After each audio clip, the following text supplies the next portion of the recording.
Hey everyone, welcome back to Casual Fangirls. I'm T, And I'm Nessa. and together we are the Casual Fangirls, right? So Yeah. with the upcoming release of the Batman, we wanted to do a special Batman episode for you all, focus on the character himself. So we brought on two special guests, two of our friends, to join in as we discuss the Batman. So let's have them introduce themselves. Alcott?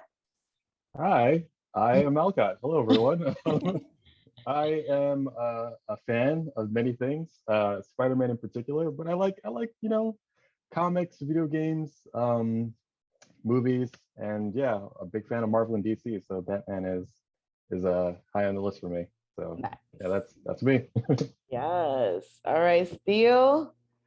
Hi, I am a emotionally disturbed child that got into comics. There you go.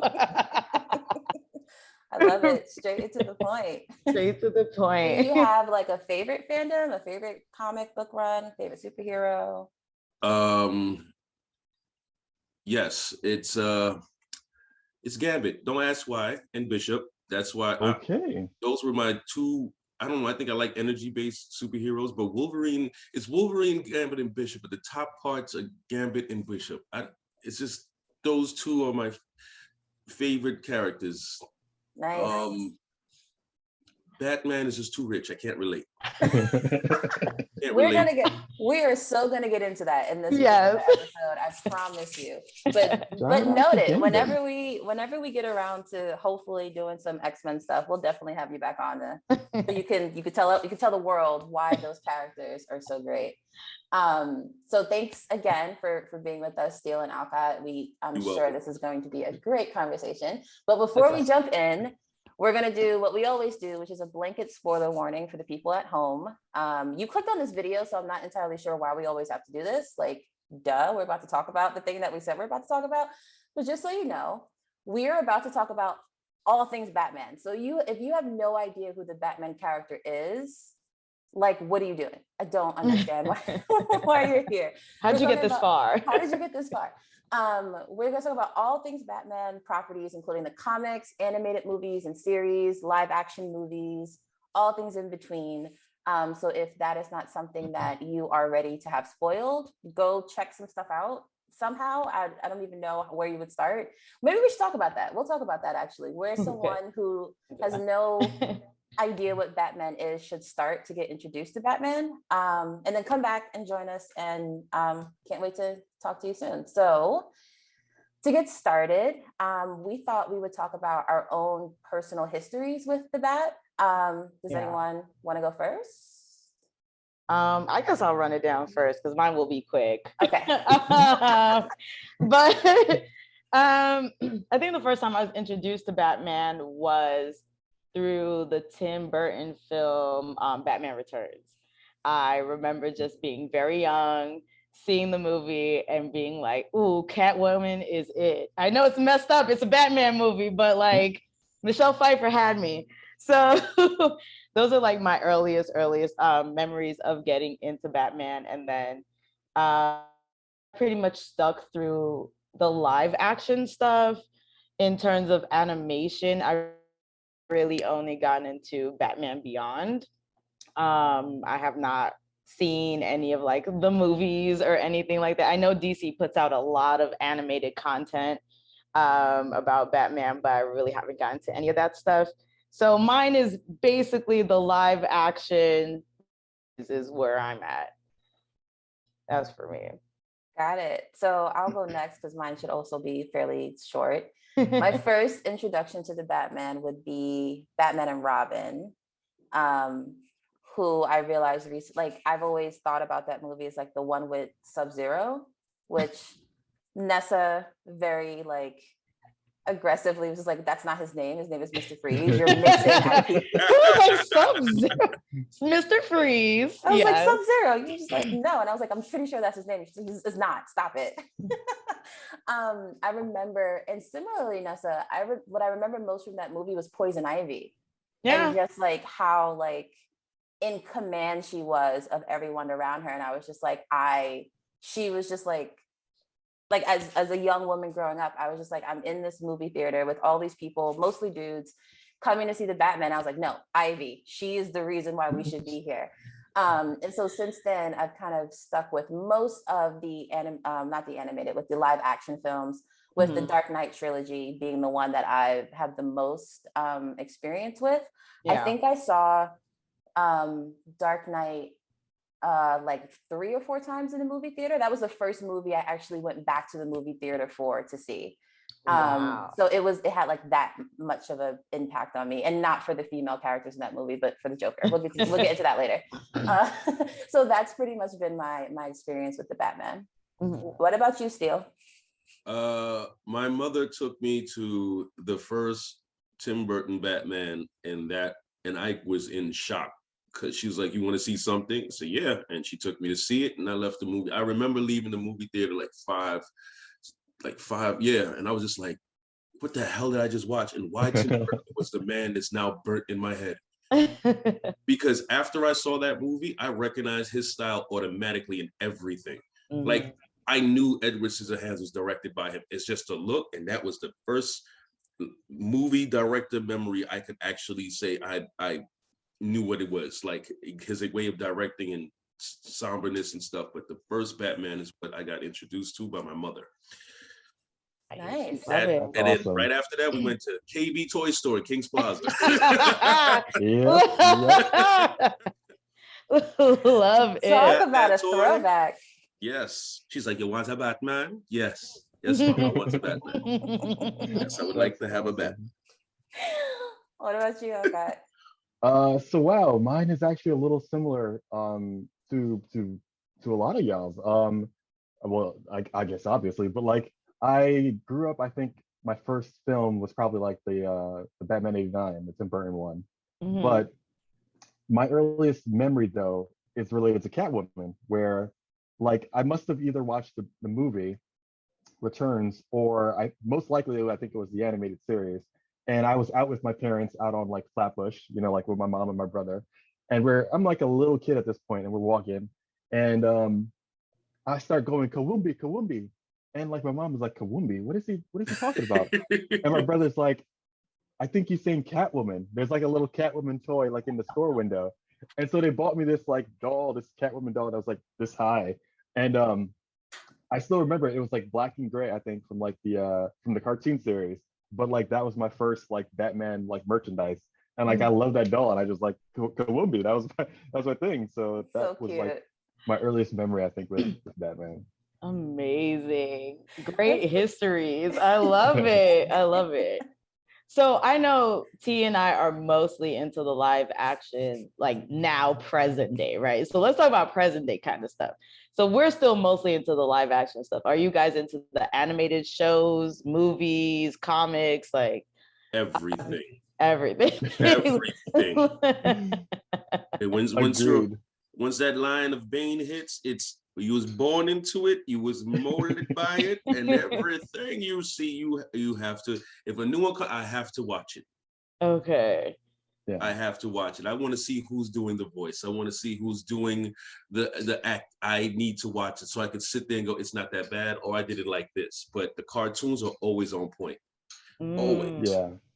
I was gonna say like my first foray, I think, is through like the animated series. Like I think I grew up in front of the TV, so I started with TV and animation, and then jumped to comics, and then the films. But yeah, I dig that stuff. But those cartoons are top tier, man. DC Animated knew what they were doing.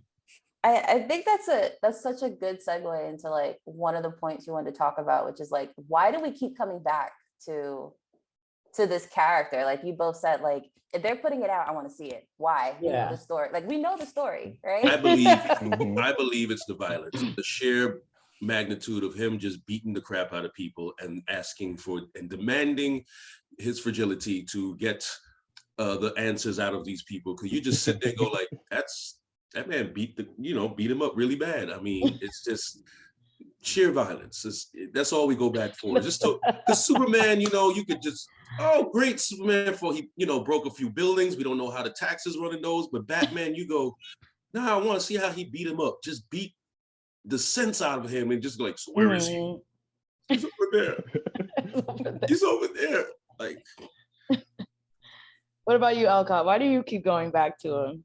Well, I think it's something to what Steele said earlier. You know, like there's something fundamental about like someone who's like kind of like emotionally damaged. You know what I mean? Like I think we recognize a piece of that in ourselves. Like like for me, like I grew up in a raised by a single mother, so like I kind of understood what it means to like not have that no loss and not have someone, and I think we like a guy who's been like really hurt and like just uses that to fuel his drive and becomes like a hero. Like I think that's like a core thing that what separates Batman from like a lot of these other heroes. Like my man knows loss and pain, and he uses that to like channels that stuff and tries to do something like great with it. So I think that's part of the appeal for Batman.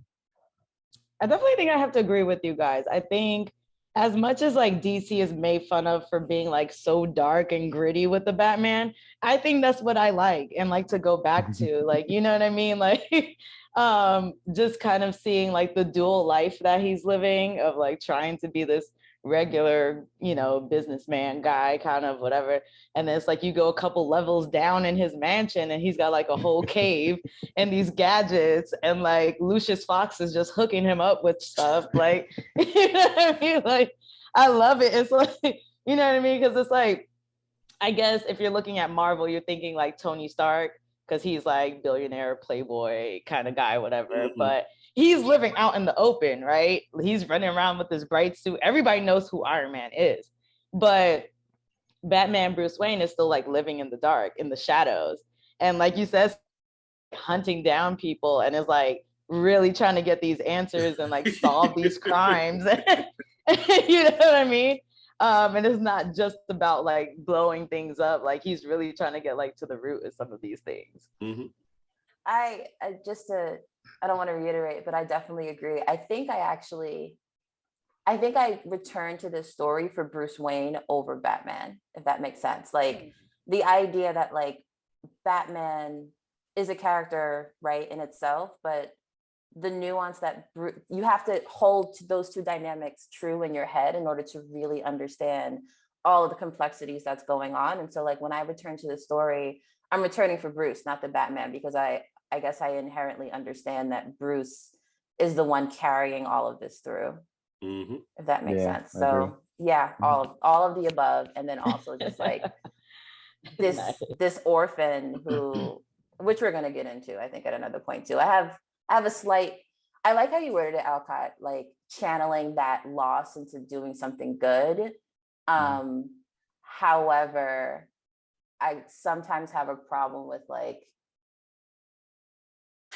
how do I word this? With people using loss as an excuse also. So there's like this dynamic there that like, to be honest, I haven't fully fleshed out the thought yet, but there's a dynamic there. And we're not going to go off on a tangent, but I think about Ronan, the Ronan character in the Marvel universe, who, spoiler alert, lost his family in the snap and then went off and was killing a bunch of people. He was killing he was essentially doing the same thing that Batman does, which is like being violent towards criminals.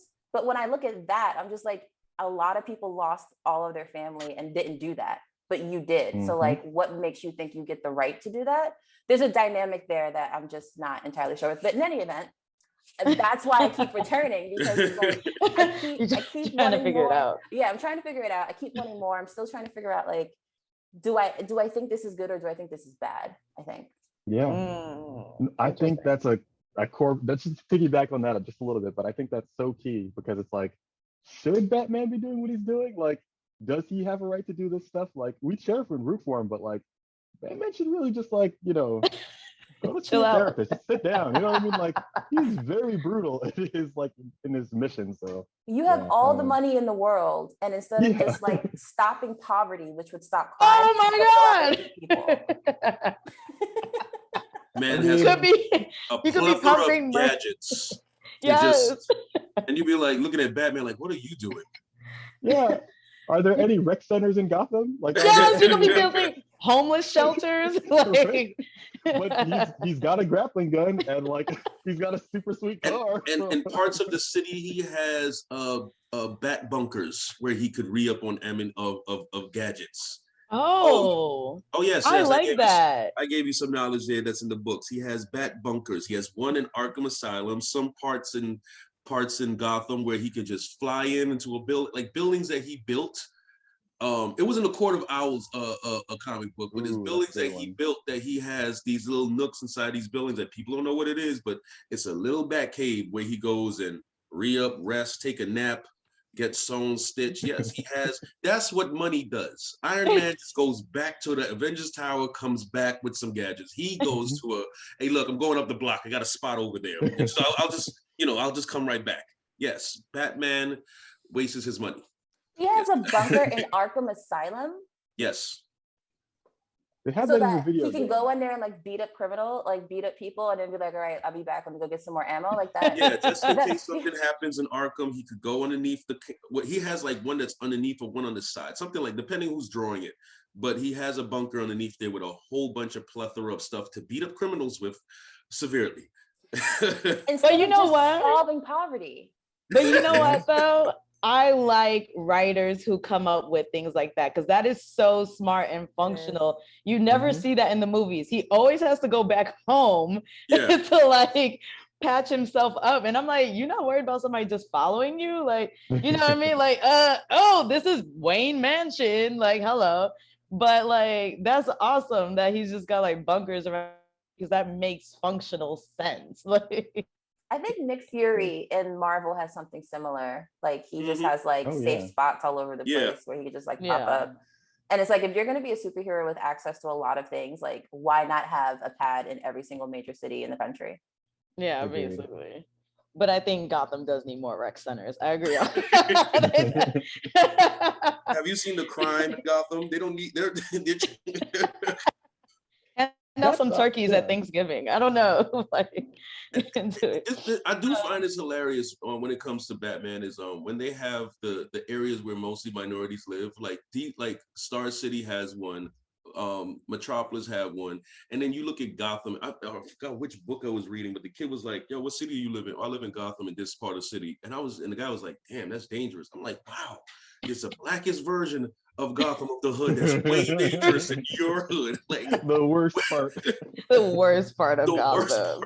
Amazing. So how do you guys feel about Batman's relationship to his villains?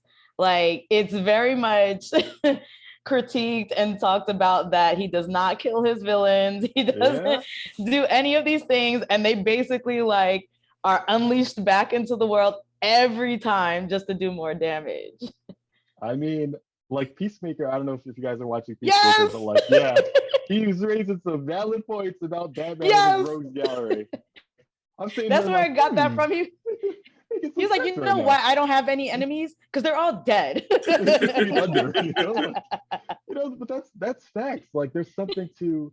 I like a lot of Batman rogues, and I know we're probably going to talk about that at some point. But like, a lot of them tend to be very sympathetic. Like, it's like they didn't set out to do like evil. Like they're just kind of like people who like have these really sympathetic like origins. Like something happens, or like then they kind of like slip into crime. But like some of these people, like a Joker, for instance, who's just constantly doing like terrible things, like a straight up psychopath. Like maybe he doesn't need to be in Gotham. Like maybe he could be put down. I don't know. Like I don't want to get into the death penalty stuff, but like I don't get it. I don't know why someone like that is just like, it's like Arkham is a revolving door, and like the people of Gotham are just like, all right, Joker's on the loose again, Two-Face is back in action. Like, I would be out of that city so fast. Like, you couldn't pay me to live in Gotham, like with all of Batman's rogues. Like, Batman has the worst rogue gallery. They're just like the way people draw Gotham or how you see Gotham, you go like, oh man, it is dirty over here. Like the floor is dirty, the subway is dirty.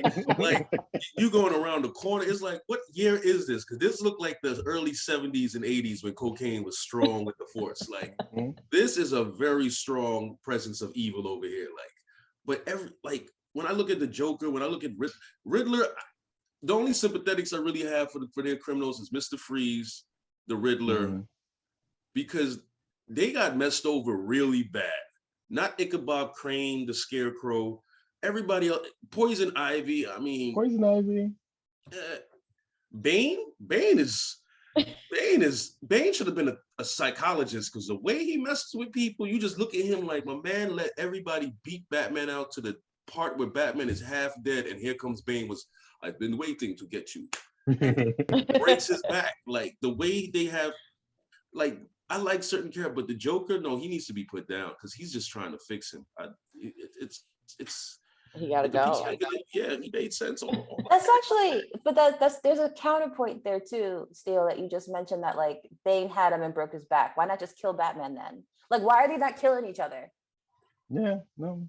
Because comics got a comic. Yeah. we need to come back. Yeah, because the Joker actually knows that he's in the comic book, so he kills anybody because he knows it's not real. Jeez. That's interesting. Yes. Love it. But the fact is, the amount of people he killed, even Gotham criminals is like, oh, man, you wildin'. The Penguin looked at him like, dude, you killed a lot of people, more people than I can even do. Like, you are bugging. Gotta love it. But he just lets him go, and it is what it is. It's now making me feel like, real quick, that like Bruce Wayne just needs like a boxing partner or something like that, because like if this is your outlet for your pain, like you're not killing them, which means you're not really trying to stop crime. Because if you were, you would kill them, or at least make some like more like a larger effort to rehabilitate these people. And I don't see that from what I know of the Batman stories, that like he's putting money into like all the psychologists or like rehabilitation programs. Like, again, like recreation centers, yes, give us more basketball courts, but also like put more money in rehabilitation programs for these people. I don't see that either. So it's like you've experienced loss, you need to channel that energy. So you create this persona based off of your fear of bats. You run around trying to fight crime, but all you're doing is fighting crime. You're not stopping it. And like you have the money to stop it and you're not doing it. So you're just running around beating people up because you're angry is really what this is like starting to feel like. No, that's facts. I will say though, I joke a lot, but like in the comics, like Batman, Bruce Wayne, he is coming at it from two sides. He's using his abilities as Batman, like at night, to tackle like the criminal element. But as Bruce Wayne, he is funneling a lot of his money into those like into Arkham, like into these resources to like try to make the city better and safer. But it's just that Gotham is much of it's a cesspool. It's a corrupt cesspool. Right. It's almost always at like stalemate. So it's like it's an uphill battle that he's fighting, and there are few like mega wealthy people like him that share his passion for actually making the city better. But like corruption is real. I mean, it's real in our world, and it's 10 times realer in Gotham. Like everyone just wants to get their payday. So, but yeah, no, I think you're totally right about like hearing it. Batman, I guess he's a little bit of a half measure. Yeah, like you need someone like Punisher, Peacemaker will like put these guys down, and it's like you can argue like some of the ethical, moral purposes, reasons behind that, because that's, you can't just kill a dude for jaywalking, but in their world they probably feel like they should. But like I don't know, that's a tough one. Yeah, it's definitely a tough thought. We've definitely talked a lot about Bruce's money and everything, but let's talk about Batman's abilities a little bit. And since you guys are into like the comics, maybe you guys can kind of maybe differences and similarities like between his abilities and gadgets and stuff in the comics versus what we've seen in like live action. If you want to kick that off, Steele. Wait, repeat that one more time. So let's kind of get into like Batman's abilities, right? We know his money is part of that, but like his actual abilities and maybe how it differs in the comics and the like live action. Okay, so with live action and comics, his abilities is basically the joke of money. But his ability is just beating the living bananas out of people, because he just wants to get everything to the thing. But what I do like about it is his more detective work in the books. Yeah.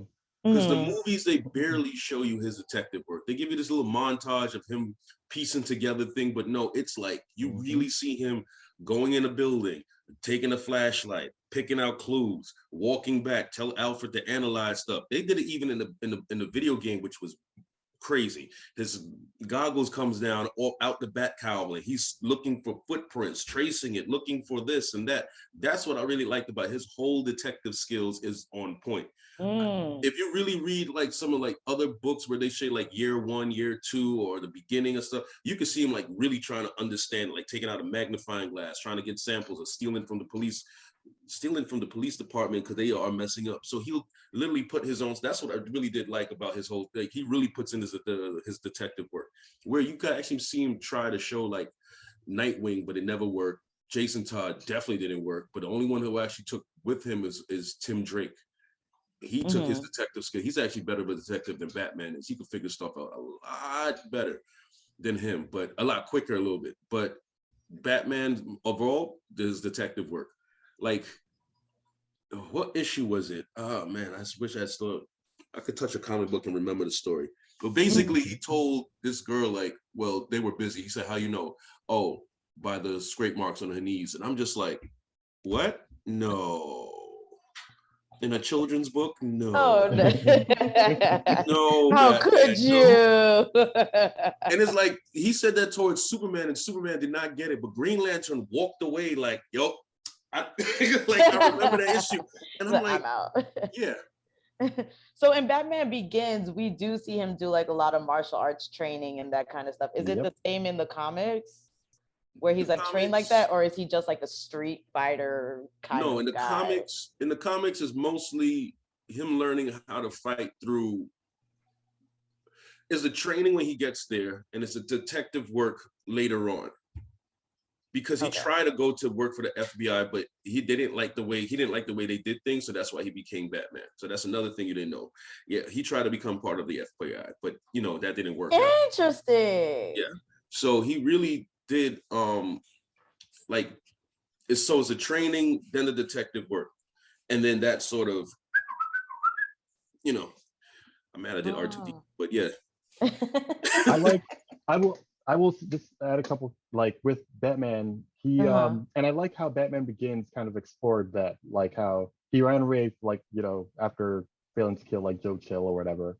And then like you see him like around the world, popping up in different places, just like hanging out with the criminals, hanging out with like, like picking up, like never really being a part of them, but just like observing and learning. And he does a lot of that in the comics. And he met with Ra's al Ghul, and I think it's Ra's who has like I think Ra's is the one who nicknamed Batman like the world's greatest detective. Like, he, kind of like sees that, and that's my favorite part about Batman. Like, I love his intellect. Like, yeah, he's got the skills to beat people down, but like my man is solving, like he's like Sherlock. You know what I mean? Like, picture like the mind of Sherlock in the body of like, I don't know, like a Mike Tyson, or like just like something crazy, like brutal fighter, like what was his name again? Matches Malone. That's was his name. His alter egos. His alter ego, his criminal alter ego was Matches Malone. Batman will go undercover, and one of my favorite runs was Batman Year One, where like we in that book, and they did like an animated movie about it, but like Batman, it's his first year back in Gotham, and like he has all the skills now. He did the traveling, but he doesn't have the means yet. He doesn't know how he's supposed to like, to do this thing. And like it's not like, so he goes like undercover into like the seedy underbelly of Gotham. He puts on like, like a Scully cap, has like a scar on his face, and he's just hanging out, like he sees like a young Catwoman there who's just Selena Kyle, who's like kind of a prostitute, actually I think she was like a prostitute, but like we kind of see Batman, Bruce Wayne, being this catalyst that kind of caused that change in Gotham. Like, he then adopts this mask and costume, she adopts the mask and costume, and then all these other criminals start popping up. And another thing I like about Batman Begins, but that's what they touched on. Like, I love these films. Sorry, I feel like I'm just rambling now, but I love these films how they just like, you know, they're taking all these little elements from like the books, from the comics, from the TV shows, and like they're mixing them together. I wish we got to see more of that detective stuff, but I think that's what we're getting in the new Batman. Like, it seems straight up detective. Like, the way it looks. I could agree, because the way it looks like it's looking, because they did say it's his second year of being Batman, so everything he has in his cave is makeshift. Like, he didn't start getting stuff from Lucius Fox, I think, till a little bit later. I think one of the books he had gotten beaten up so bad in one of his years that somebody figured it out, or Alfred presented Lucius Fox or something, and he was like, okay, now you need to get this kind of gear. Now you need this kind of Kevlar, this to go with your suit. This is like Lucius Fox hooked them up. And they did. I don't know if you remember this, Alcott, but remember the guy from the animated series? They had him in the books too for a short while. The guy who used to make his Batmobile. It was in the animated series, a black guy. Every black guy making his weapons, if you ain't noticed that. Listen, come see me. Yes, there's a black guy that, if you Google it, it'll pop up. A black guy that actually helped him make the Batmobile, the first one, before he changed his car to the next one in the animated series. And it was who took over? But yes, him, and yeah, so they're the ones who actually is the backbone of helping him with the gadgets and stuff like that. Everybody think Batman makes this. No, it's Lucius. I mean, that brings up an interesting question I never thought about before. Would you say that Batman is one of the superheroes where there's a larger number of people who know exactly who he is, his real identity? Because even you mentioned that there's some guy who like built his Batmobile. That's another person who knows, or might have like more information than the general public about who Batman actually is. No, I see what you're saying. I kind of would agree, especially when it comes to like moving large amounts of money to funnel this operation. Like, there's always a paper trail. Like, I feel like it couldn't be that much of a stretch to see that, like, where is all this money going? Like, who's like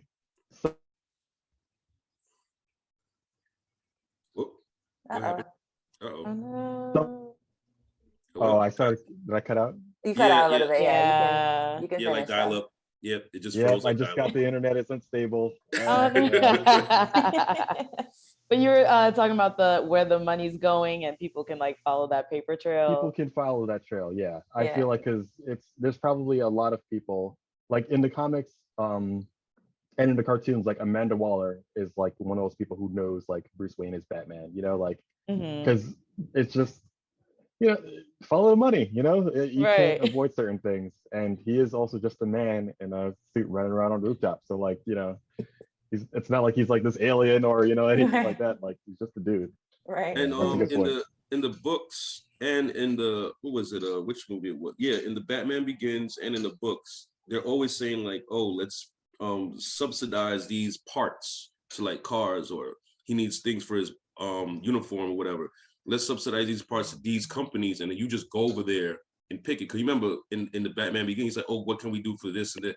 He said, bring it to this one, and then I'll just go over. He said, but we can't order one. We have to order a plethora of parts and stuff, because they don't want to make it look suspicious.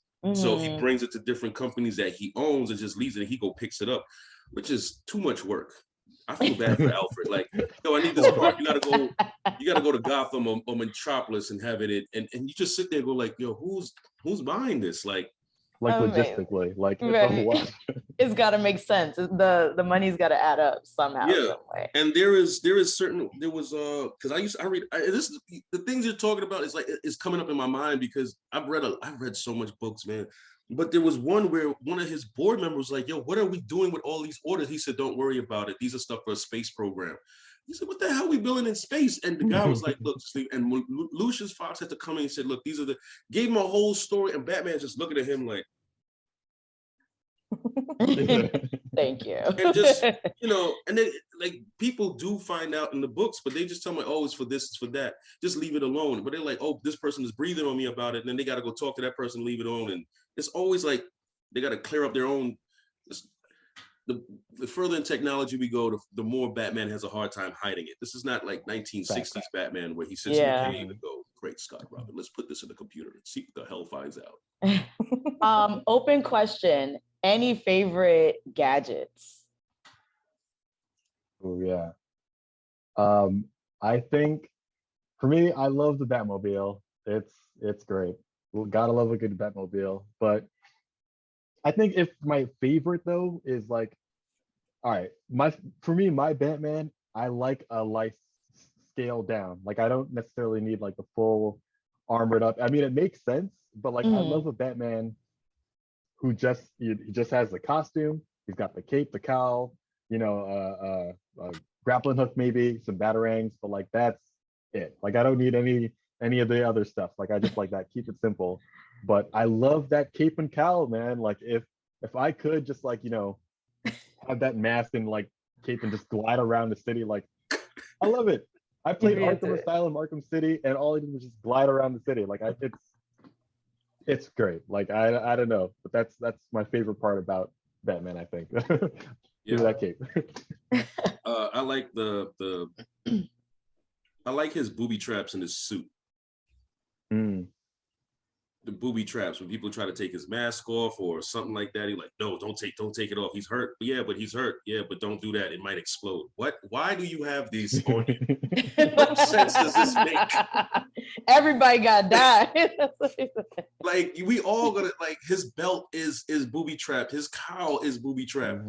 His gloves is booby trapped. Everything is booby trapped. But as soon as he gets hurt severely and gets taken to the nurse that only fixes him besides Alfred, she just knows miraculously how to take all this off. Or some strange random woman that finds him beat up in the alley or the back of a bush. Like no, there's gotta be like like these like a little cheat sheet. Yeah, it's like these things are like, I'll be like, wait a minute. So if he gets beat up and kidnapped by Ra's al Ghul's people, his clothes just miraculously just comes off, but he keeps his cowl because of respect. But if he falls down on a group of criminals of Gotham, his suit is turned on with booby traps 100%. But if a strange white woman who finds him beat up and nurses him back to health in her apartment, she got him bare naked in there. You sit there and go, how? Where is the science? The science don't make sense like Fast and Furious. It don't. That's funny. What about you, T? What kind of gadgets are you into, or any faves? I think I didn't know that his suit was booby trapped, and I actually really like that idea. I think like hearing it like that makes a lot of sense for someone really trying to protect their identity. I agree with you that if it doesn't work all the time, then like what is happening? What's the magic there? But that sounds really, really interesting. I actually was going to say like my favorite gadget, and this is not a real gadget, but just like something that he uses for support would be Alfred. You know, I'm always thinking out the box with these things.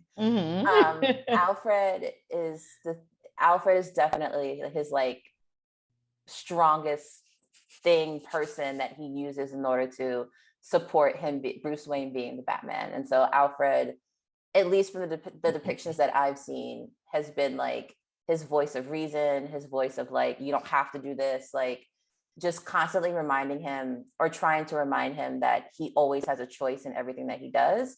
Even though I think that the character sometimes feels like he has to continue this mission that he chose to start.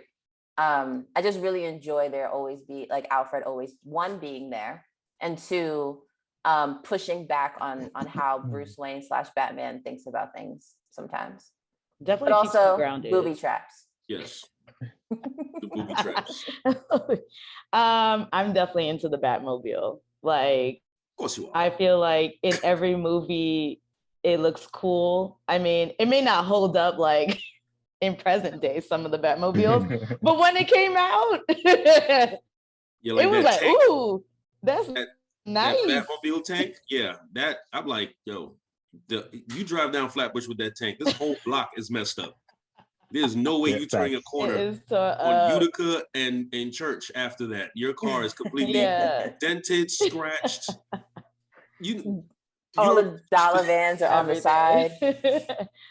but he's definitely like, he's always had like autopilot and like even had a video cam in like the 1989 one. And I was just like, oh, this is like the future. And it's here now. Voice commands, like he can say a word and that car armored up. And I'm like, yes, when it armors up. Oh my gosh. Yeah. I'll never forget. He's like, armor up. Like he took a little stick out. I'm like, I like that. I like that. But I also have to say, in the Tim Burton ones, when he pulls out that batarang, and it's like he counted the number of people. Oh yeah. This is horrible, y'all. I was like, this is a shit. That was terrible. But it worked. It worked. It worked for 1989, I guess. You know. It did. But looking back, I was like, oh, this is up well. But like the Batmobile definitely does, and it's a signature, right? Like it's him. When you see it coming down the street, you know he's coming through. Get out the way. Right. Do you have a favorite Batmobile? Oh man. Aesthetically, I like the way the Batman Forever one looks. The Val Kilmer one. Ooh, that's like the 3-finned one, I think. Right? Yeah. And like there was something about like that opening, like part of the opening sequence when it first like comes up and it's like on that like pedestal or whatever, and I'm just like, oh, this looks nice. Yeah, that car was too flashy for me. I'm like, this is not dark enough. He had a turbine engine. But you're okay with the armored tank? I preferred the armored tank. That was like, Batman here is coming to do some sick. If I saw that as a criminal and looked at it, I'd have been like, that's a nice car. Word. Yo, but just stay over here. We still robbing you. Yo, we should steal that car. Nice. Yo, how much you paid for that, man? Like, that's too flashy. Like, what else can it do? Like, I'll be arrested and we go like, I mean, he beat me up. I just want to know what is in the car, man. How do you turn? What model is that? What is that? Why is it gray? I could see you coming down the block with no way of not, of me feeling fear because I see it. Every other car, that was just that Batman Forever and Batman and Robin was just the 60s Batman turned into a movie. That was it. I didn't mind Forever, but Schumacher, Lord have mercy, he just made it just. And I'll never forget my uncle asked me, like, did you like it? And I was like, it's okay. And that's a perfect transition. So like, what were your favorite ones? Or like, what's your favorite depiction of Batman? Batman Returns. Those Tim Burton ones were very great. Yeah. I like the darkness in it. And then Forever was okay. It wasn't bad. I just couldn't believe Val Kilmer. Bruce Wayne, he was fine. Just he had this little not George Clooney, Lord have mercy. Let's not ever talk about that. But then that Schumacher, those two, it was just like I have issues. Like this one is the issue, and this one's like I'll give it a 65. And then after that was done, we have Batman Begins, and that was actually dope. I like everything. Christian Bale just needed a Hulse to clear his throat when he was Batman. I wish everybody was normal with like I'm Batman. Bro, cough. You need to cough. Like if I was a criminal, I would have cracked so much jokes. Like you need to cough, sir. You sound hoarse. Like you need lemon juice and ginger ale. Something you need to soften the esophagus. But I mean, to push back on that though, like wouldn't everyone know Bruce Wayne's voice? That's my thing. I don't know why people come at him so hard about like doing that husky voice. It's like you don't want no one to know it's you. Why not? Because Bruce, what's his name? Not Bruce Timm. Is it Bruce Timm? Bruce? Who's the Bruce dude Timm from the animated stuff? Yeah, the one who does the voice actor. The voice actor. Oh no, that's Kevin Conroy. Kevin Conroy did it best. He knew when I got to talk as Bruce Wayne, I talk like this. But when I do Batman, I lower my voice and I talk like that. And he's spoken in a documentary, which I'm like, yeah, why didn't you guys took took keynotes from this man. He gave you keynotes to use, and nobody used it. This is why we all have issues with movies and like from you have the book. There's the roadmap. It's the roadmap, but like everyone has to put their spin on it. You know what I mean? Like that's Kevin Conroy. Not everyone. If you guys heard Kevin Conroy's voice, like that's his voice. Like my man has like a gravitas in his voice. He's like the James Earl Jones of like Batman like voice actors, you know. But like not everyone can do that. So if you're a Christian Bale, you gotta get down and like gargle some rocks, you know. But like I'm not mad at it. Everyone just comes at it with like Ben Affleck. He did his Batman did like a voice modulator. I like that. That was dope. So like everyone's has to do something, you know. Right. Each their own. I did like that. I liked exactly what he did with the whole voice thing, and which is who gave him the idea? I think it was somebody gave him the idea to do the voice modulate because they were all talking about the voice. He's like, I'm not doing that. The voice. Oh man, it's gonna come back. Silent Bob. I think Silent Bob is the one that gave him the idea for it. Oh, I could buy that. I forget. Kevin Smith. Yes. Kevin Smith's a big comic guy. Yeah, he wrote would. comics, wrote many. I don't know if he wrote on Batman, but that's a good idea. I didn't realize he came up with that. That's awesome. Interesting. Actually, he wrote on Superman, but that's another story. I vaguely remember that story too, I think. But yeah, go ahead. What about you, T? Oh, me. Oh yeah. I was gonna mix it up a little. So I really only know one version of Batman, if I'm being transparent, and you guys can say whatever you want, I don't care. The Dark Knight trilogy is the Batman that I know. And even though that is the only Batman that I feel like I really know, the voice also bothers me. Like logically I know why he's doing it, but I don't like hearing it. It makes me want to like just like jab him in the throat to like just talk clearer. But I really enjoy, I think part of it's, so here's the thing, it's like you have the character, again, you have Bruce Wayne and you have Batman. Can the person play both? And then so much of like just how the director, the storyline, the plot points, the character, like all of the way it's written influences how I feel about the way the actor plays Bruce Wayne and Batman. And the Dark Knight trilogy is just a masterpiece. Well, it has its faults, but overall, it's a masterpiece to me. Like I have a problem with the last one and like all the cops just being in the tunnel. Like how long?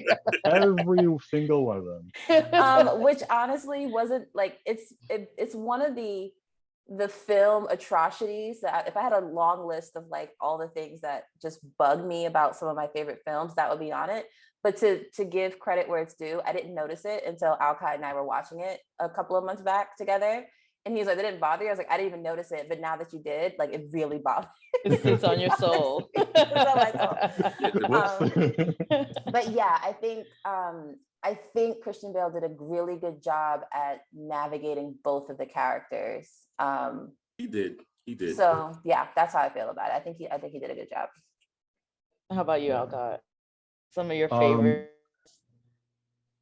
Yeah, I mean, like, for me, I've always kind of had an issue, not an issue, but like the tone of Batman. Like, you know, I was looking back and like when Batman was first introduced, like it was kind of dark. You know, he was taking on like mobsters and monsters, and he had a gun. He had a gun that he was carried with him.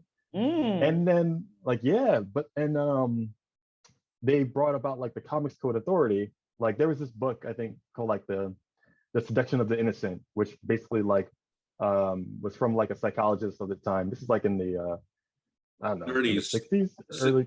No, it was like early 40s, 50s.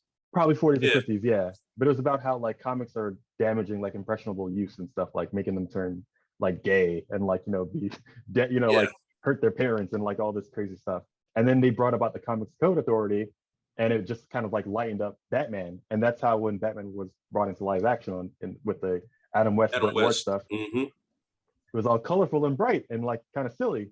but like people didn't have like the tolerance for that, so like it's shifted back into like his darker roots, you know.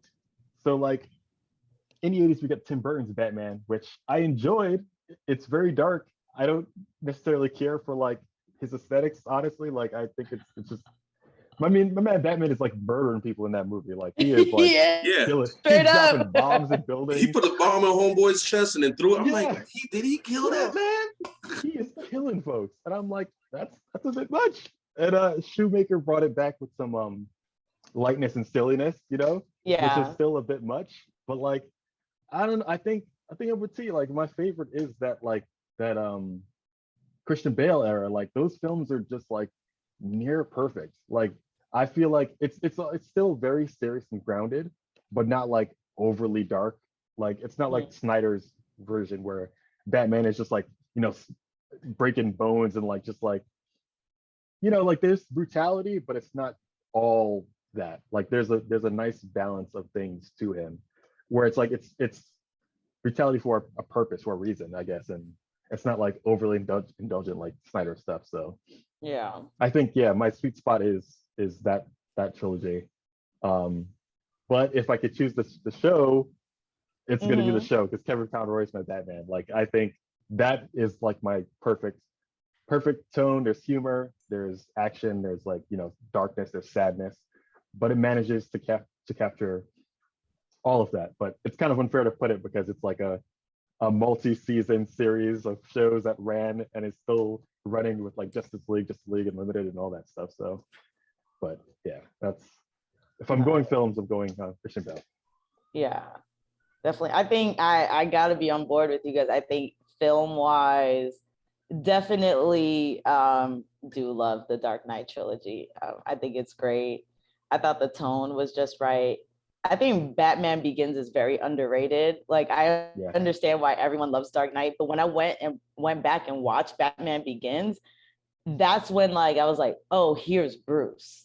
You know what I'm saying? And even though it's like Bruce in transition of building himself up into Batman, we get so much more of Bruce than I think we've seen in previous like iterations and stuff like that. Whereas like Michael Keaton, we kind of get like little flashes of just like when he's on dates and stuff, right? Or something like that. But like with Christian Bale, it's like we see him on a yacht, and I was like, you know what? I kind of want that in my Bruce. You know what I mean? Like you've got all this money. Like I know it's a ploy or whatever to throw people off his scent, but like still, like, you know, show us like I don't need you to go Tony Stark, but like somewhere in the middle, like, is where I need you to be. Like still be, you know, doing you, throwing parties, kind of doing this thing, but like, you know, sneaking away to do your whole Batman thing at the end of the day. Schumacher, I will say, go ahead. Oh, sorry. No, go on. Sorry. I was gonna say, Schumacher's. It was, the colors were a little bright. It was. It was right. The nipples on the bat suit was very weird. No, the weirdest part was when they turn around and you see butt cheeks, and I'm like, why are we focusing on butt cheeks? I remember the butt cheeks. Yo. Everybody talks about the nipples, but everybody, I feel like, who turns around and show me their butt while putting their pants on? That was the weirdest one. That stuff was wild, but like T was talking about earlier, like Poison Ivy, you know, made the movie for me pretty much. And then even when we're talking about the Burton films, honestly, like Michael Keaton's cool, but the villains carried that film for me. Like both films, honestly. Even watching Jack Nicholson's like performance of the Joker, I was like, yo, he's a great Joker. And I mean, we'll get to that, I guess, when we get to the villains. But like, that trilogy is great. Snyder, well, I like it, man. First of all, you like it because Snyder's Batman is the Dark Knight Returns Batman, not Tim Burton's Return. It's the Dark Knight gritty. Bruce is done with Gotham. He's done with everything. He's old. He's frustrated. He's literally on, like, in that book, he beats the crap out of people. Like, I'll give you that. And he does not care. That Batman did not care. My thing is, though, Sorry. No, go ahead. No, My thing is though, is like, I'm not mad that that was his version of the Batman. Get us there. My thing is like DC did not get us there. They just like they had Man of Steel, and then like 10 years later, they're like, Batman v Superman. And it's like, hold on though. Like, how did we get here to this point where Batman is literally branding people? Like, I know.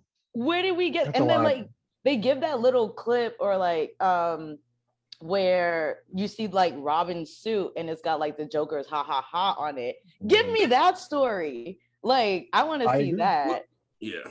Well, the reason why is because people who read that book knows already in The Dark Knight, like Robin was dead.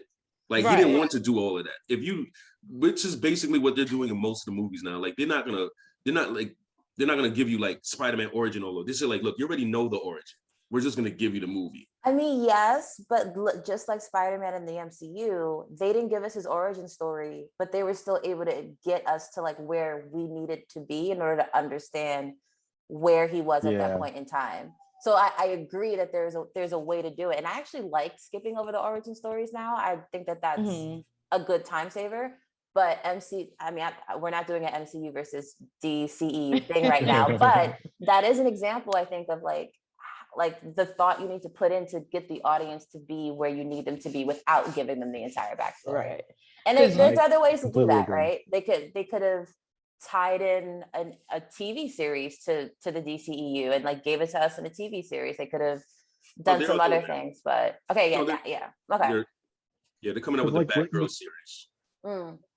But like without that emotional like core driving back, without like cluing us in on that, it doesn't really mean anything to us when Batman's just like this angry and bitter guy doing stuff. Like, it's cool, but like we don't have like any. I think not to like Tara said, not to do the whole like Marvel versus DC, but like Marvel's really good about hitting you with the emotional core for these guys. Like, why you like, we feel invested in these characters when they're doing this stuff. When we're just plopped right in on Batman, like maybe, I don't know, like 20, 30 years into his career, and it's a completely different guy, whole backstory behind him that we have no idea what he's been through. Like, it's just like, okay, so he's just like branding people, and I guess we're just gonna go with that. Right. So, like, the only issue I did have in that whole thing with Batman versus Superman, with Ben Affleck's Batman, I'm like, okay, he's leaning on the wall. He's like creeping. Then all of a sudden he busts a whole Spider-Man creepy. I was like, what the hell was that? If I was a person, I'd be like, that's crazy, man. What the hell? It looks cool. How does a man who's 6 foot something, mad muscle, move that agile? And he's a stocky muscle. Like, how are you? Right.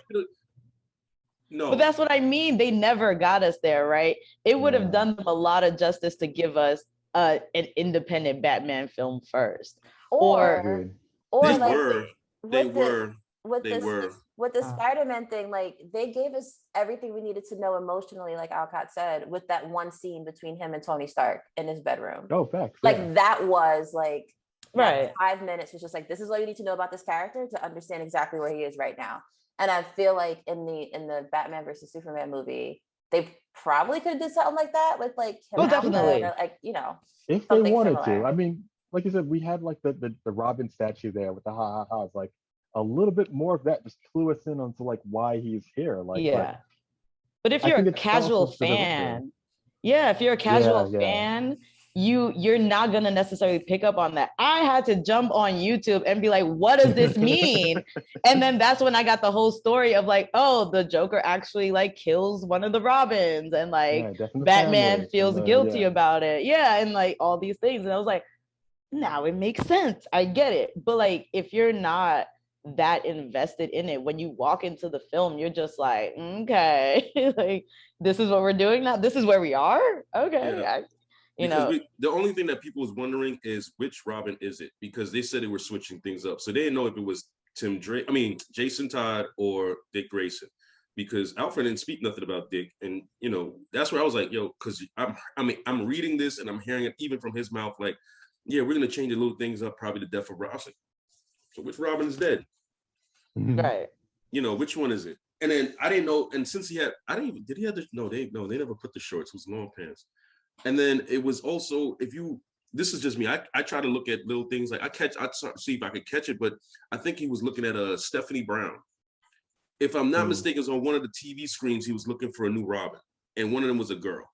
So, and I'm like, yeah, if you go back and look at it, if I could be mistaken if that was not, it could have been like a missing person, something, one of the things on the thing, but it looked like Stephanie Brown to me, and I was like, all right, because he is technically the Dark Knight's Batman, so I thought he was getting the chick, but that's me probably thinking way too far deep into it. It could have been probably a missing person. I don't know. That's what I saw in the movie.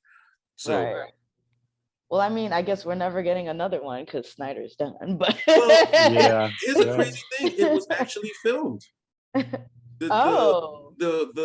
Ben Affleck Batman was actually filmed. He did a few scenes with what's his name that plays Deathstroke, and then it went all kaputs. They tried to revive it as a TV series, but Ben Affleck was going through his own drama with his alcoholism, his whatever he's going through in his marriage, and all that just made it worse, because that's what what's his name had told him. He's like, look, take all that issues that what you're having and put it into this Batman, because he didn't want to do Batman. He said, no, what Batman am I playing? He said, no, you're playing the Batman from the Dark Knight. It's good. He's old. He's depressed. He's giving up. He doesn't care anymore. And then Affleck was like, okay, I could do that. That's why when my boys tell me like, oh, I don't like, I said, I don't care. Well, you know those people. You know those people, Vanessa. You know exactly which person I'm talking about. I got you. You know, me and him always have arguments about it to the point I get up and I get mad and I walk away. But yes, when you look at that Batman, he doesn't care. Like, that's why when I look at it, I was like, I like Ben Affleck's Batman. And if you don't, I'm sorry, but I read the book and he is the book. He does not give a hootenanny. I'm sorry, you can't curse. But he don't care. Yeah. He's just so brolic. That's the Dark Knight. He is brolic. An old brolic broccoli man. Like, he beats Superman up in a suit. Like, how is this? But it doesn't look like that. I don't care what you're saying. Yes, they could, but that's my only issue. They could have followed some aspects of the book to put into that movie. The whole thing with Martha, I was like, Martha, that's my mother's name. It's my mother's name. Oh, we friends? Like, okay. Martha Bros. Martha Bros. I mean, Martha's sons. For bro code, being friends as a bro, it does have its perks. You'd be like, you watch Street Fighter? Yeah, you watch Goku? Yeah, okay, hey, how you doing? That's how you become friends. It was too much. It was definitely interesting. It was an interesting twist that's the route that they went. But yeah, I think just in general, his movies needed way more emotional groundwork for it to get to where they were trying to get to. But I do gotta ask, guys, Snyder Cut or Joss Whedon? Snyder Cut, but he could have cut out some of that crap. That shit was too long. Lord have mercy. That the part with the Norwegian girl singing, I'm like, cut. That's a lot. That was a lot. Cut. Cut. Come on, wow, you really are milking this because they pissed you off. Okay, I get it. Like Snyder Cut is the better film. Like, it's super self-indulgent, but like it is like, it's much more I don't know like the word I'm thinking of, but like you can much easier follow like the narrative in that Snyder Cut, because the Joss Whedon, like, things that happen and then it's just like none of this makes any sense. Like, but it at least makes sense in Snyder Cut. And there was more Cyborg. Yes. And I was so happy about that. He needed it. I was so happy about that. I was like, yes, give me more Cyborg. Give me a Cyborg movie. I'll be there for that. Oh, like, okay. Ready for the Cyborg movie. I was pumped for that. That also was supposed to come out, and they need to do it. I'm ready for it. For sure. All right, T, I'm gonna have you lead this one. Let's talk villains. Oh, I mean, if we're talking villains, is there any other, like, the Joker? Like, come on. Yeah. Again, my only exposure to the Joker in live action is Heath Ledger's Joker.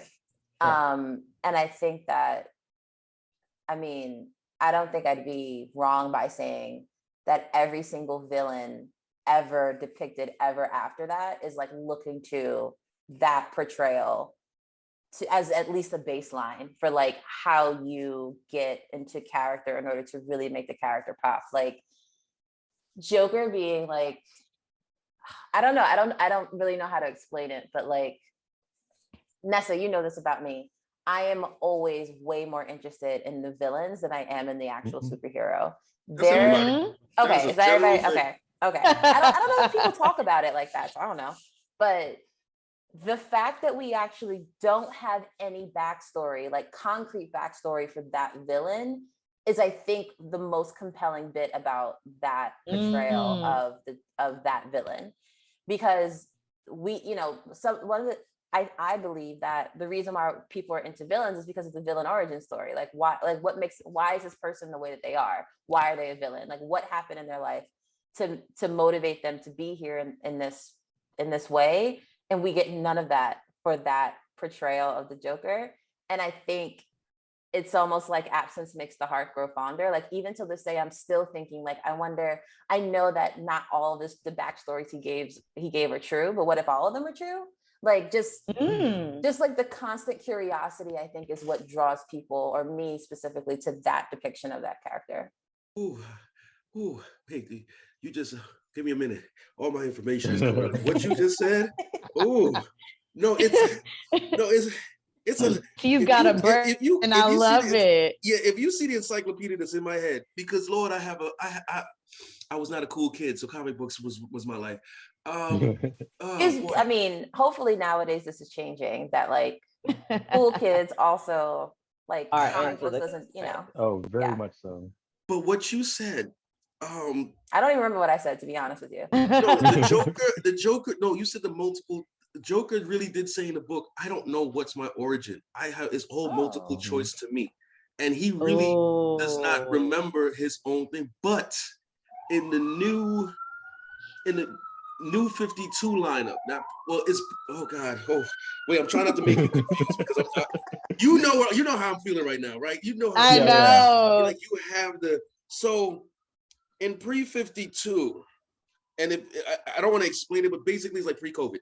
So pre-52 is everything that was basically the lineup of the comic books from the way it started off from the 60s to the 52 comic books. And that's like where everybody was dying off. And then new 52 was everything that's new after that. So new Superman, new Batman, Green Lantern has changed. There's a whole bunch of other things, but this is pre-52. They explain, which is the most crazy explanation. I'm trying to hold it together and trying to explain it digitally, but they were hinting the fact that the Joker was Bruce Wayne's brother. Yes, your heads are turned. That's how I was reading it. But the Joker knew who Batman was because he followed him home. But he knew how to get into certain parts of the building. And nobody knows that unless you lived in that house. And there was a story that they were saying that Bruce had an older brother called Thomas Wayne Jr. They got into a car accident. He got a little messed up in the head and they put him in the hospital and they hid it from the world. Like nobody remembers Thomas Wayne Jr. And what? Sorry, go ahead. So when they did that, they were like, the way this writer wrote it, it made it look like they were both going into the same. I was like, wait a minute. So this kid has been messed up for years, screwed up, snuck into the Batcave, walked around the whole entire house, got through the window that only a certain person knows how to get through that window, left, came back, and went around the house and left out. You only have to know this if you lived in this house. And that's where they hinted on it. I was like, wait a minute, is the Joker his brother? I mean, that would make sense why he's so infatuated with him. But when they put this information, I was like, oh crap. I take it. I knew it. But it's not like that. Then you find out that he actually had an older brother named Thomas Wayne Jr., who's technically Night Owl, and then New 52 happened. And we never got the rest of that story again. I was going to say, were they kind of hinting at that with Joaquin Phoenix's Joker when he thought that Wayne was his dad? Because in the movie, he thought that he was his dad. I feel like that's where they got it from. Yeah, that's what I mean. Like, were they kind of playing off of that? Yeah, because that was the whole. I forgot which. Man, I can't remember which is. I know it's a little bit before and during Court of Owls. I remember that, but that's where it hinted from. And then now in this new lineup of comic books, they're like going off like Joker knew who he is and just doesn't want to spoil it. He knows who Batman is. But any person that's going to say, like, I know Joker kills him automatically, off rip. And when and Batman's like, oh, this person got killed. Like, Joker knows how to kill you so it doesn't look like Joker. But there are hinting. No, this actually said, this is not hints. Joker has a son. Interesting. Jeez, there's a part 2. Yes, and Offspring. Yes, the Joker has a son. And who's the mama? The Killing Joke. Have you ever read The Killing Joke? No idea. That's a book you have to read. The Killing Joke. There is actually in the movie too, but nobody liked it because he had, conjugal visits with Batgirl on the roof. I don't know why he did that. I don't know why they did that. I don't know if that's the only reason why. It's a lot. I'm like, on the roof though?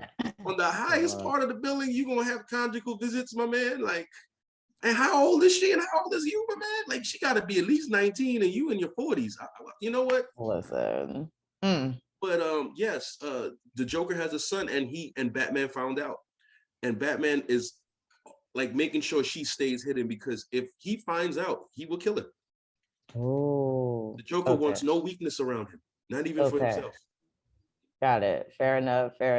That's why he doesn't care about her. See, man. Ooh. Fair enough. T, I hope one day you do watch the 1989 Batman though, just to see Jack Nicholson for. I will. I do. Like, that was on my list of things to do this week. I just didn't get around to it. But the reason why was so that I can see a depiction of the Joker. Like, that was the main reason I wanted to see it. So great. Go ahead, Alka. No, I did a rewatch recently of Batman 89 and Returns, and I forgot this, but the whole Heath Ledger, you want to see a magic trick, like Jack Nicholson did something similar in his introduction as well. Like, there's a lot that they drew kind of inspiration from with Heath Ledger's Joker, and I think even he rolled up in a museum, painting faces on the pictures. He's having a ball in this movie, but it's really wasn't 80s 90s music going in. He intros to Prince. I'm like, this is pretty rad, He was so maniacal. It was great. And he killed somebody with a quill. A quill. The quill. He just darted it at his neck, and homeboy was like died. I was like, this is extreme, but I kind of love it. And I like what is happening here. Wow. Just a black and white so clown. That's crazy, because 2 Jokers actually did that. One with a quill, one with a pencil. Yeah, exactly. And I love that. And it's crazy because Heath Ledger actually went to Jack Nicholson to talk about how to do the Joker. I'm glad he did. What I also liked about his storyline in that movie was that it turns out we get the whole, we always gotta get the origin story of how Bruce's parents die in the pearls and all that stuff, right? So in 1989, it's actually Jack Nicholson's character who kills Bruce's parents. So they kind of have this exchange towards the end of the movie, because it's Bruce who pushes Jack into the vat of chemicals, and that turns him into the. And so towards the end of the movie, they have this exchange where Joker's like, you made me, you pushed me into that vat of chemicals, you made me. But Bruce did his little detective work and figured out it was him who killed his parents. And he's like, well, you made me first. And I was just like, ooh, I like this cycle that we have. Because to me, it kind of even deepen that hatred and that relationship and rivalry that they have. Because it's like, my parents, and then I made you this monster. We made each other, and now we can't and to me that kind of speaks to the comics, the shows, everything, where it's they can't be without each other. They need each other as their to ping pong off of. One cannot live while the other survives. Yeah. And except he did murder him at the end of the movie. Yeah, he did. And that was wild to me. He definitely did. Yo, I was like, oh wait, he's dead. Yeah, So because in one, like what you just said, I'm gonna piggyback off what he can't live without the other. There's an issue where Batman, it was like one of them alternate futures where Darkseid took over, and they were all in prison. Superman got one eye, Batman got a beard, and they had to make an example of something because Batman knew, was like, look, if we're gonna get caught, I'll get caught, I'll die, but keep fighting. And when they were about to execute him, the Joker was like, no, kill me with him. I need to die with him. And everybody was looking at him like, he said, and he kept saying Batsy. So this is how it's going to end, Batsy. He's like, yep. He said, at least I'm dying with you though. And I'm like, as much as a villain, this guy's, very, very connected with, he died with him. They killed both of them. Wait, can I say That kill? is wild. Yeah. They snuffed. Yeah, kill is not a curse word. But I don't know, Nessa, did you catch what I was saying though when I said neither can live while the other survives? Yes, I got you. Okay. Yeah, It's to tie in the Potter reference. Harry Potter thing that fits here. And a very Voldemort Harry kind of thing. It's a prophecy thing. Which maybe one day we'll all get to discuss as a group. We'll see. Probably not. But anyways.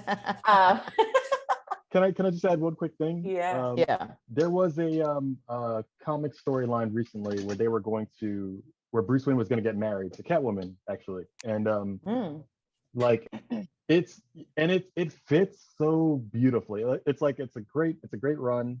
I'm blanking on the writer who was doing it, but like, they were going to get married on this rich history, and Joker kidnaps Catwoman, and he's planning on like kind of killing her on and it seems on the surface on some like I can't have him, so you can't have him, like on that type of thing. But like it gets a little bit deeper where Joker is like talking to Catwoman, like they've been kind of not friends, but like they've been on the other side of this like villain side, like so they know each other and they're speaking to each other. And he's kind of explaining to her that like, you don't understand, like if he has you, he won't be able to do what he does. Like he needs to be alone. He needs to be isolated. Like he can't have love. And like, like you're just kind of being like, like selfish, that kind of thing. And so like, Catwoman hears this and like Batman eventually comes, like fights him off or whatever. And like the issues, progresses or whatever. But it gets to like the end, and Catwoman like eventually like leaves him at the altar on some like this guy was making. I don't think she credited Joker to it, but like she was basically acknowledging that truth that like Bruce can't be happy and still be Batman. I think that's like the core tenet to the character. And so like she leaves him, and Bruce is just left standing there like alone. And it's powerful. It's a great storyline, but like I think it touches on that like that drive of like what makes Bruce Wayne Batman, like what makes a that Batman motivation character. Yeah. And he's that story was right, because there's another story in the comic books. So basically a whole bunch of bodies has been dropping in Gotham City, and they're all Bruce Wayne from different dimensions. And every single one of them he goes through, he sees a different life of whatever of himself in each body. There's one where he's older with wrinkles, and he's like, well, he has wrinkles on his eyes and around his lip and his forehead, so he smiles a lot. Plus he has a tattoo on his arm. He said that's the name I wanted to give my daughter if I ever had a daughter. So this one stopped being Batman. This one's so he saw these, and he was like, and I was like, yo, you just saw each and every single version of you right there dead, but he didn't know who was killing them. It's I forgot how the whole book ended, but basically that's the only interesting part I found about it, that he actually found parts of himself that's actually like, happy. One was happy, one was sad, one was actually alone. I'm like, how do you figure that out? Like he just figured out, that's the detective work I like about but yeah, if he does, and if he is happy, he's not going to be a strong Batman. He will give it up and give it to somebody else. Henceforth, you ever notice in the Batman Begins, when he leaves with like he died and he left with Catwoman, look how happy he was. He needs to be miserable. Miserable loves company. Right. Well, he needs to be miserable because like Alcott said at the jump, that Bruce Wayne's in order for Bruce Wayne to be Batman, he's channeling loss. He's channeling all those like negative emotions. If they don't exist anymore, there's no more energy to fuel the Batman, right? Right. Yep. Oh man, I'm actually really interested to see this new depiction of Catwoman that they have coming, because Michelle Pfeiffer is my Catwoman, man. She ate that movie up. I hated how she got her powers, but when she, because it was literally like she fell off a building and like the cat's through an awning. Yeah, and like what's doing on her, and then it was just like, I got these powers now, and I can fight and do jujitsu and all these kinds of things. I was like, girl, okay, how did we get here?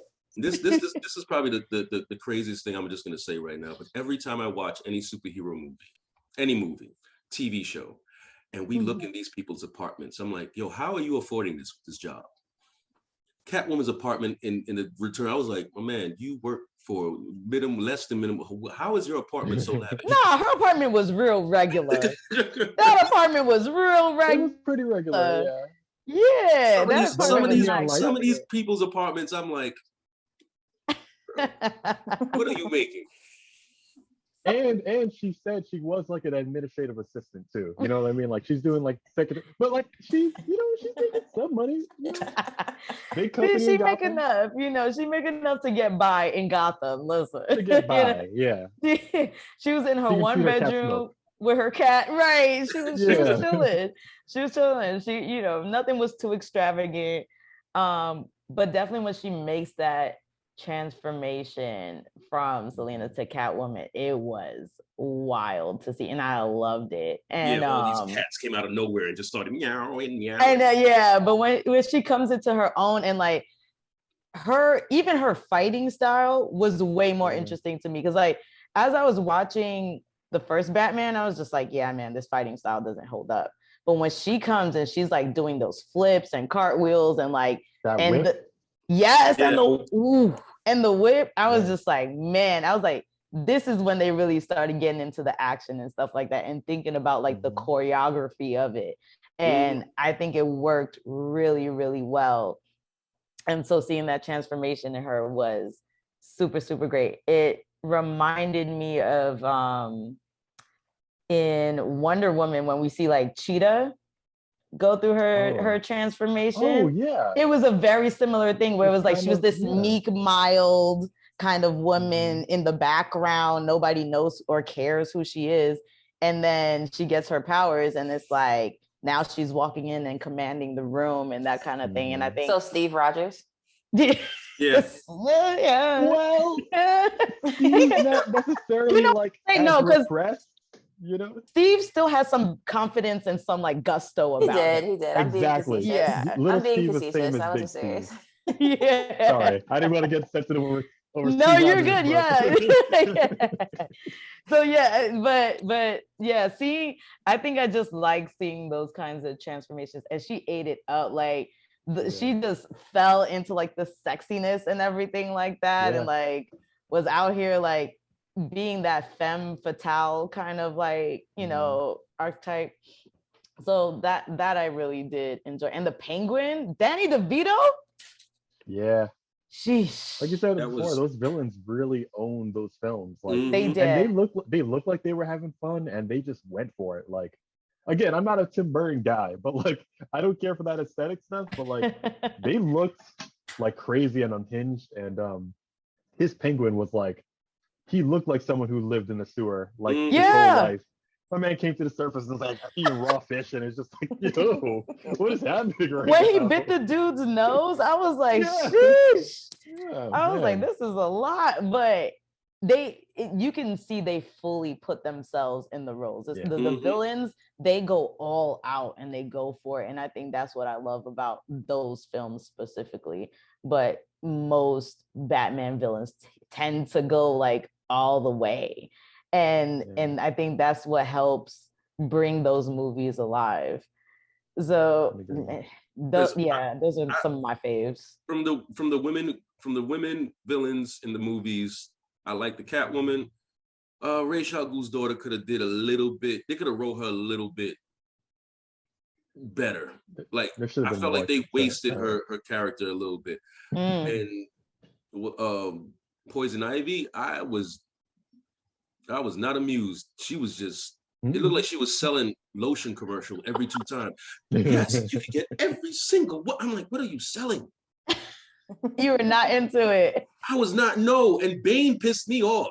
Bane in that one pissed me. I was so mad at Bane. Like, flower. No, yeah, that was terrible. That was a terrible Bane. That was a terrible Bane. When I saw the picture, I was like, oh, I'm gonna hear this man with the Spanish accent. No. Yeah. Duh. I was like, oh my God. And I literally was in a movie like this. And that's when my uncle like, you like it? It was okay. My uncle took me to see it, and I was like, it was okay. I did not feel much for it. Did you like Dark Knight Rises Bane? Of course. Of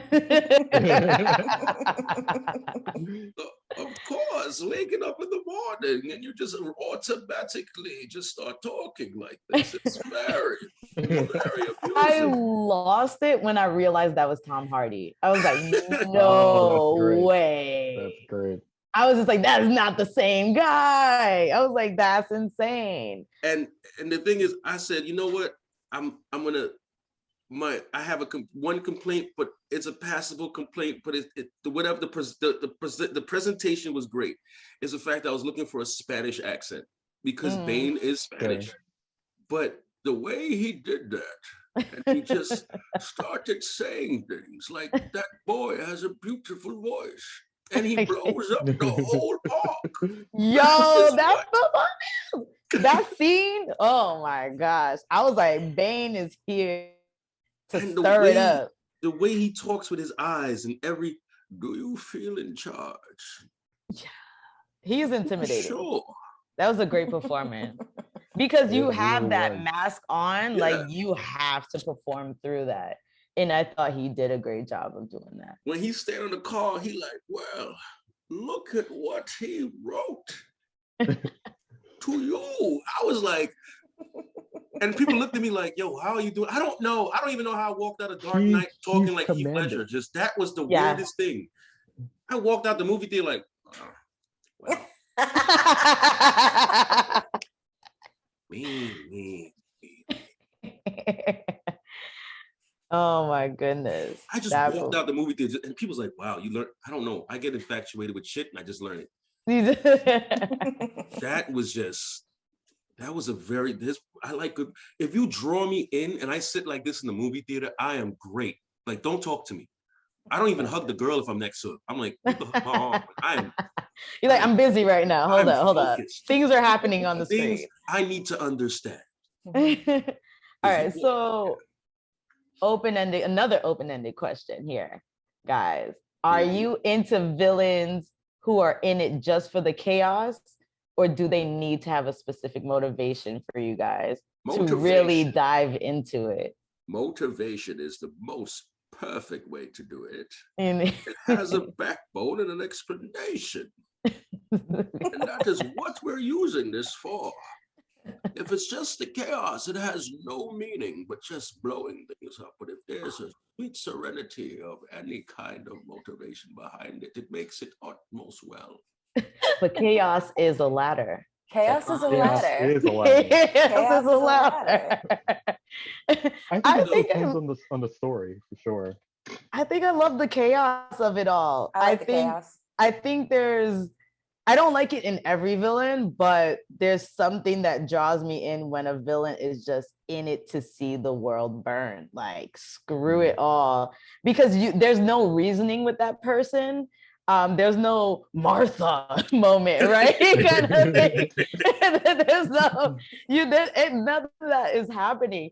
And it's just like, how do you stop this person and put an end to their, to their killing spree or whatever they're doing, right? You have to just take them out. And I kind of love that. And I mean, and let's be fair, man, like, Joker has some points, like, you know what I mean? Like, I say this in every episode, I love a villain with a point. Yes, I love a villain who makes Thanos, man. He got a point. I mean, he was messed up, but there's so many resources. I'm not saying he should have did it, but I understand. Killmonger, man. Killmonger was for the people. He wasn't going about it the right way, but he has some points. So I love. Was another one. I'm just like, I understand why I get it. Yeah, like when we see those fights in high school, yo, why Jessica beat her up? Yo, she did something real. What she did? Oh, she had every reason to, but I don't think she had to beat her up that bad. Right. But I see the point. I get it. So do you think I don't? You know what? She did deserve that, but she didn't deserve it that. Damn, she brought her. Yes, I understand. Like it has to have a certain meaning for it. Like I don't know if you know. You guys don't know this, but homeboy, you do. Bane was supposed to, so they technically was trying to figure out who could replace Heath Ledger for just a cameo. So it's supposed to be just him sitting in the jail cell. And Bane walks to the cell and he's about to open it with Ichabod Crane. And he said, no, not him. He's he's chaos. I need something with structure. So they leave the Joker in the jail and then they walk back. And that whole scene got cut out. It was in the draft. They had everything drawn out and Heath Ledger was supposed to come back. And when he passed away, they were thinking about replacing with just like a character just sitting in the shadows. Yeah. And I'm like, they could have did that, but they said no out of respect. I'm like, yeah. So I'm gonna say it. I think that was the better choice. Yeah, you gotta, you gotta pay respect to that. But they were just gonna have him like one of the like how they always have scenes that they don't use. So they're just gonna put that one scene with him in the jail and then just no, not him. Close the door. Yeah. Like, I was like, yo. Oh no, I thought I saw a roach in my room. New York living. Yo, that's a quick aside. Sometimes I'll be on these calls, especially when we're recording, and I'll be like looking at my background, like nothing better not like run across the street. Like I haven't seen anything here, not seen anything in my house since living here, but I really be like, if I see something, we shutting all this down and this is never going to air. Fair enough. Oh man. So I don't know if you answered it. Are you in it for the chaos or do you need that sympathetic backstory? Do you need that motivation? I like a motivation. I like understanding like why a villain is like doing what they're doing. Like you said, like before, like with Killmonger is like someone whose cause I can understand behind, because also just doing random stuff like that it's not always like entertaining. And I feel like Joker is like the kind of almost the anomaly. Like I don't know many other cases where like just someone who's completely like unhinged doing their own thing and it doesn't like just stick out, you know what I mean? But I guess I lean more like on some, give me the emotional crux, like what's bringing those. Fair enough. Any obscure villains that you guys want to bring to light that maybe y'all have read or seen that y'all thought were funny, interesting? Go for it. And this is a messed up one because they did it in the animated series and he killed his girlfriend in the dream, Dr. Destiny, because she left him and cheated on him with a new guy. And yes, if they could bring that man, and I remember that character to this day, that was a mess, and he kept. I'm like, who sings that and tortures you in your dreams? Like that is some psychedelic stuff. Like if they could bring that character and make him into a realistic way, I'd be all for it. I'll be all for it. He's and Dr. Destiny. That's him. That's his name. It was an animated series, and he messed up he killed his girlfriend, his ex-wife or girlfriend in his dream. That is and there's a new one with. What was the one? He has bones popping out. I forgot his name. That's another one. Damn. It's so many. Batman has some new psychedelic ones. Like they all look like they're all for LSD. But I like some of the new bad guys he has. But they really need to bring the Court of Owls. The Court of Owls needs to be brought into the light because they're the ones that actually killed his parents. Gotcha. Yeah. What made me kind of think of, did we lose Alcott? Yeah. I'm sure he'll be back. He'll be back, yeah. So what kind of made me think about that was I was watching like the Harley Quinn animated show and they go through like a lot of the DC villains in general. And to me, it was just like so random seeing people like Kite Man and like Calendar Man. And I was just like, yo, who are these people? Like, so I was just kind of wondering. Calendar Man, it took Batman a while to figure out who was killing because he literally killed people on a specific day of the year in the calendar. And it took him months to figure out if it was and he has specific days, specific times, Zodiac. Then there's also the Zodiac one. There's the one, oh man, there's another villain. You can't look into his face or else you just go crazy. Then you have the, oh man, oh boy, give me a minute. It's a lot. Any ones Then that you you have have the alcohol? judge. The judge is actually Two-Face with a third personality. Oh, Oh. Oh yeah, I like I that. remember hearing about that. Yeah, and then you have damn, what was the other one? Damn, it's another one. Give me a minute. Just give me a minute. Let me just sit in my forehead. Yeah, let me get Alcott in on this. So any obscure villains, or do you feel like they should just stay in the vault and never like I mean, no. He's got a lot of great villains. I think one of my favorites though, what I was thinking about was I think you may know this one from Batman Beyond, Ink. Like she's like yes. the shape shifting like yes. villain. Like she has kind of like the sexy allure, kind of person like who's just like she gets befallen this tragedy of like she can't, she's no longer like human or whatever, but like she's only this black dark shape-shifting ink that she can make blades and weapons and all this, but she owns it. Like she revels in this stuff. Like she's like this is perfect for her. Oh, that's a I great like cool. yeah. And I like that she's also like she doesn't like they don't try to make her like super sympathetic. Like she has She like knew what a she was daughter. doing. She knew what she was doing. Exactly. She manipulates her own daughter, her own like flesh and blood. You know what I mean? Like she's just like not cold-hearted, but like she's just in it for her, and she knows that about it, and she's cool with it. So I like that in a villain as well, and I think she stands out among like the rogue gallery. So she's definitely one of my favorites. I also like, well, this is gonna be in the Batman Beyond versions of villains, but a nerd that got picked on and he got mad brolic and he started using his mind powers to control the robot. Oh yeah. Yo, that was funny. I was like, wow, this man really took no sandwiches from other people. Like made sure he kept it, tight. Cannot. But yeah, but like Batman Beyond definitely went for villains, and you could see how they like based a lot of them like on older ones, but definitely expanding them. I thought the interesting one too was it was like I forgot what they were called, but it was the family that dressed up like as like cards, like oh yeah, Royal Flush Gang. Yeah, that was interesting because I love me a like dysfunctional family. You know what I mean?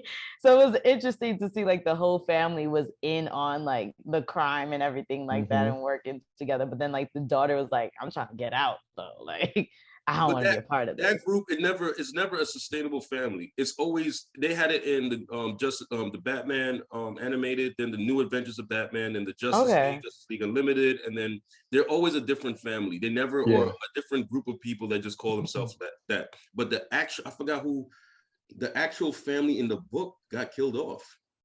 If I'm not mistaken. But yeah, they always are a reiteration of a different group of people that call themselves family.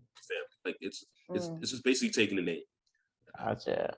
Which we could hopefully see in a live action one day, because the monikers just get passed down to whomever. Oh, they put it. What episode was it? Was it The Flash? Yeah, they had him in the. Oh God, it just had him in the Flash. That shit was just that was. Didn't quite work. Yeah. I don't. Yeah, it'd be like that. It's just like. You know what to go with this. But speaking of like what we don't want to see in live action, what about a Black Batman, guys? Is there one? Yes. Currently? Yes. Okay. Can you tell us about him a little bit? It's Lucius Fox's older son, which I didn't know he existed at all. I just know his younger son that actually is Batwing. But it was Batwing, yeah. But Batwing used to be this African, from Africa. He was the Batman of that one, but he was there before. Oh. Yeah, I forgot his name, but I had the books. But he said he can't be Batman no more, and the comic book did okay. I was okay with it. But when they put Lucius Fox's son in it, I was like, oh no, he's a street fighter. He's fighting. He's a great standoff black dude that has a nice family home and great family structure. But he wants to go out and fight in the streets because he wants to be in the streets. I don't understand this, but yes. And then later on, you find out he has an older brother and a sister that OD'd, and now she's a vegetable in the bed. But yes, they're a very great Black family that just have normal, issues that you might see in a white comic book. So now with that depiction of Batman, is he very similar to like what we've seen in Bruce Wayne? And no, he is more of a pain in the butt. I dig the character, but it's like, you're not Batman, but you're trying to have the same MO instead of making your MO, but you're trying to use his. I'm like, make it your own MO. But what I do like about the design, they didn't show his face. Because if he had the cowl, and I was like, Jimmy, is that you? I know it's you.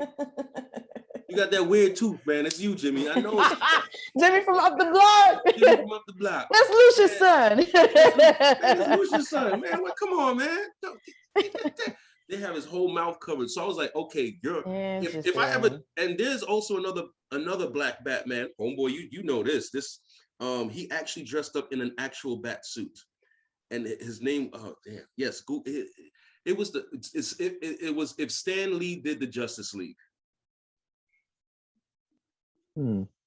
Interesting. Yes, and he made his own version of Superman, his own version of Batman, his own version of Green Lantern, Wonder Woman, and I have to Google and his own version of Flash and Wonder Woman. Yes, so Batman is a Black guy that grew up, that got framed. He went to prison.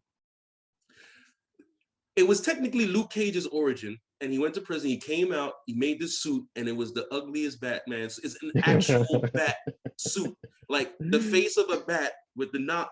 And I'm like, no. And then Superman, I'm looking at it right now. Yes, and it's Superman. That's wild. Superman was a cop that came to Earth. He has blonde hair, and I'm like, this is. If Marvel did this would not look like this. This Batman would never look like this. That suit looks horrible. Exactly. I actually have a question though, like about the one that you just mentioned that was Lucius's son, and you said that they covered the bottom part of his face. Could, like, in that world, could people tell that the character was Black? Like, no. Was it where any skin showing or anything like that? That's interesting. And if I was a superhero and I'm Black, I would actually, and I need to be menacing, I would be that. I would cover my face. Maybe it's a ski mask way, I don't know, but I feel like certain characters, if you make them and you need them to be creepy enough, do that. Because if he had when I see like some people draw Batman and they make him Black or whatever, I'd be like, I just cover his face. Like, to me, that looks more menacing for a Black Batman. That's just my point of view, because if you just have him with his face shown, it just looks like a Black guy in a suit. It just, not like John Stewart, where he's Green Lantern. Vixen, she's a lady who could take all the animal stuff. Black Lightning, everybody knows what he looked, because these are characters that's like, they have this look of being a superhero, but if you're menacing and you gotta look like you're in the shadows, the crap out of somebody. Yes, I say go full covered, so you show no emotion whatsoever, so you could, beat up people. But I mean, like, how much of that potentially is just like us being Black and us understanding that we are always representing our culture to non-Black people. And so if you have a Black person that's obviously Batman, and Batman as a character is always like walking the line between superhero, vigilante, people not agreeing with what he's doing, like, is some of that like maybe us or like our subconscious being like, well, if they knew he was Black, everyone would just think he's a villain and no one would back him up as an actual superhero because of that like potential stigma. I don't know. I'm like just putting stuff out there and asking for opinions. But I think that there might be some nuance in that with like, if you have a Black person running around at night beating people up, are people actually going to consider them a hero depending on the view of Black people in that universe? No.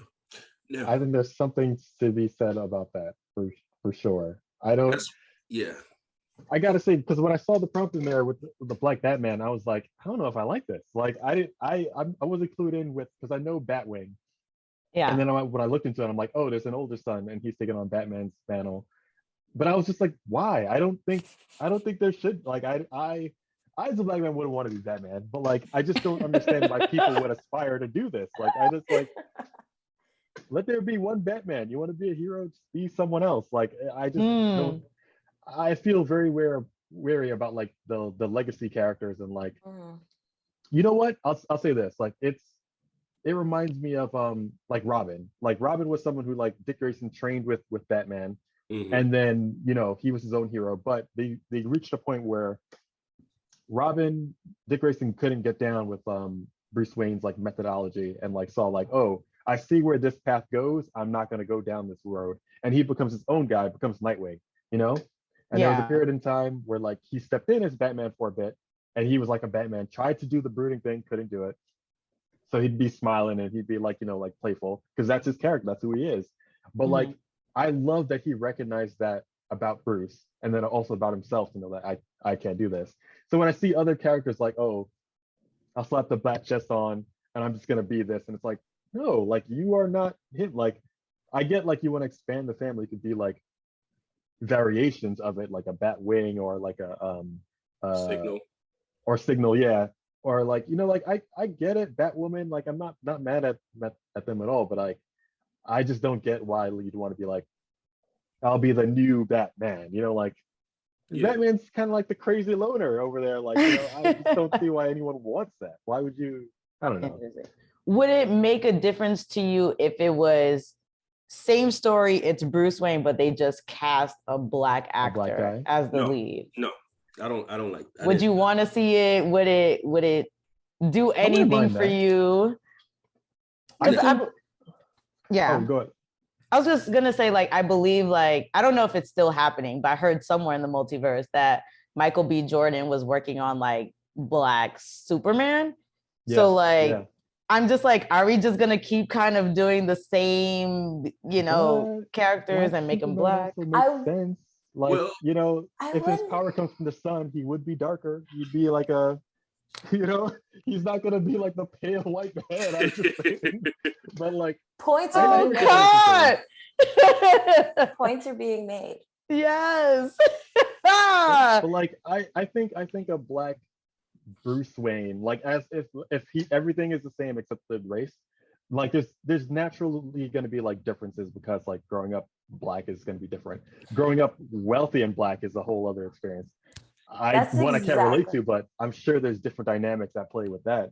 That's exactly what I was about to say, is that like I would be okay with it if they actually touched on those nuances. Yeah. But if they ignore the fact that a black person's experience is different than other cultural experiences and would also be different for a superhero and a billionaire and all these other things, then don't give it to me. If you're going to ignore it, I don't want to see it. Yeah, no, I agree. I agree, because there's certain things I'll just go like, okay, if you're gonna make this black guy rich, I'm like, I need to see what he's rich about and how rich he is, because don't make me not believe like this is we could be like this. Like if you're saying like, oh, he's a basketball player, I'm just gonna dismiss this whole movie right after that, because now you're a basketball player, you got money.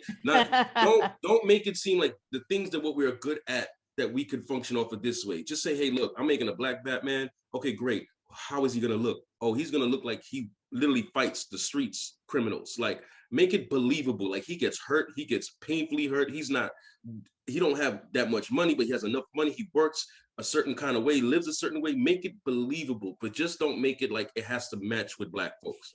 Because I hate when they do movies like that, and I'm like, I'm black and I don't even live like that. Like, don't make it everything about the hood. Make it like, yo, he don't live like. That's why Miles Morales worked with me. He lived in a neighborhood of Brooklyn. He went to a school because he was smart, but he wasn't hood. Static Shock was the same way. Right. Hood, but he wasn't a hood. It just take us out of the hood. Yeah. But one other thing I will also add too is just like, there's something that comes to the whole, and I feel like it's just going to be especially heightened as if it's a black man, but like, Batman is still like a rich dude beating on poor people. You know what I mean? And it's like, if we're talking like, if you're someone who's like black and rich and you put on the suit and you're beating up criminals, like, you're not gonna have like any empathy for like some of these street dudes they're beating up. Like, you don't want to understand like why they're out here just like trying to like steal a TV or whatever, and you rather than like, I'm just saying like it gets real sticky real quick. There's a Like lot of that nuances. stickiness is already there. Like it's already there with a white, white man doing this stuff. But like, I don't want to be rooting for the dude who's like, he's got. I'm not saying like stealing is okay. I'm not saying like advocating for like crime or whatever. But like, you have to acknowledge that there's a reason that people like turn to like crime, like especially when you're talking like poverty, like. And if you're just gonna ignore all that, be like, nah, I'm gonna like just crush this dude's bones, like, oh, you stole that lady's purse, like, nah, get out of here, like 3 months in the ICU for you, like, I don't know, man. I think no, there's Alcott. Yeah, because you blew my mind. In every book and every cartoon, you always hear them in the background go, yo, man, I'm just trying to feed my kids.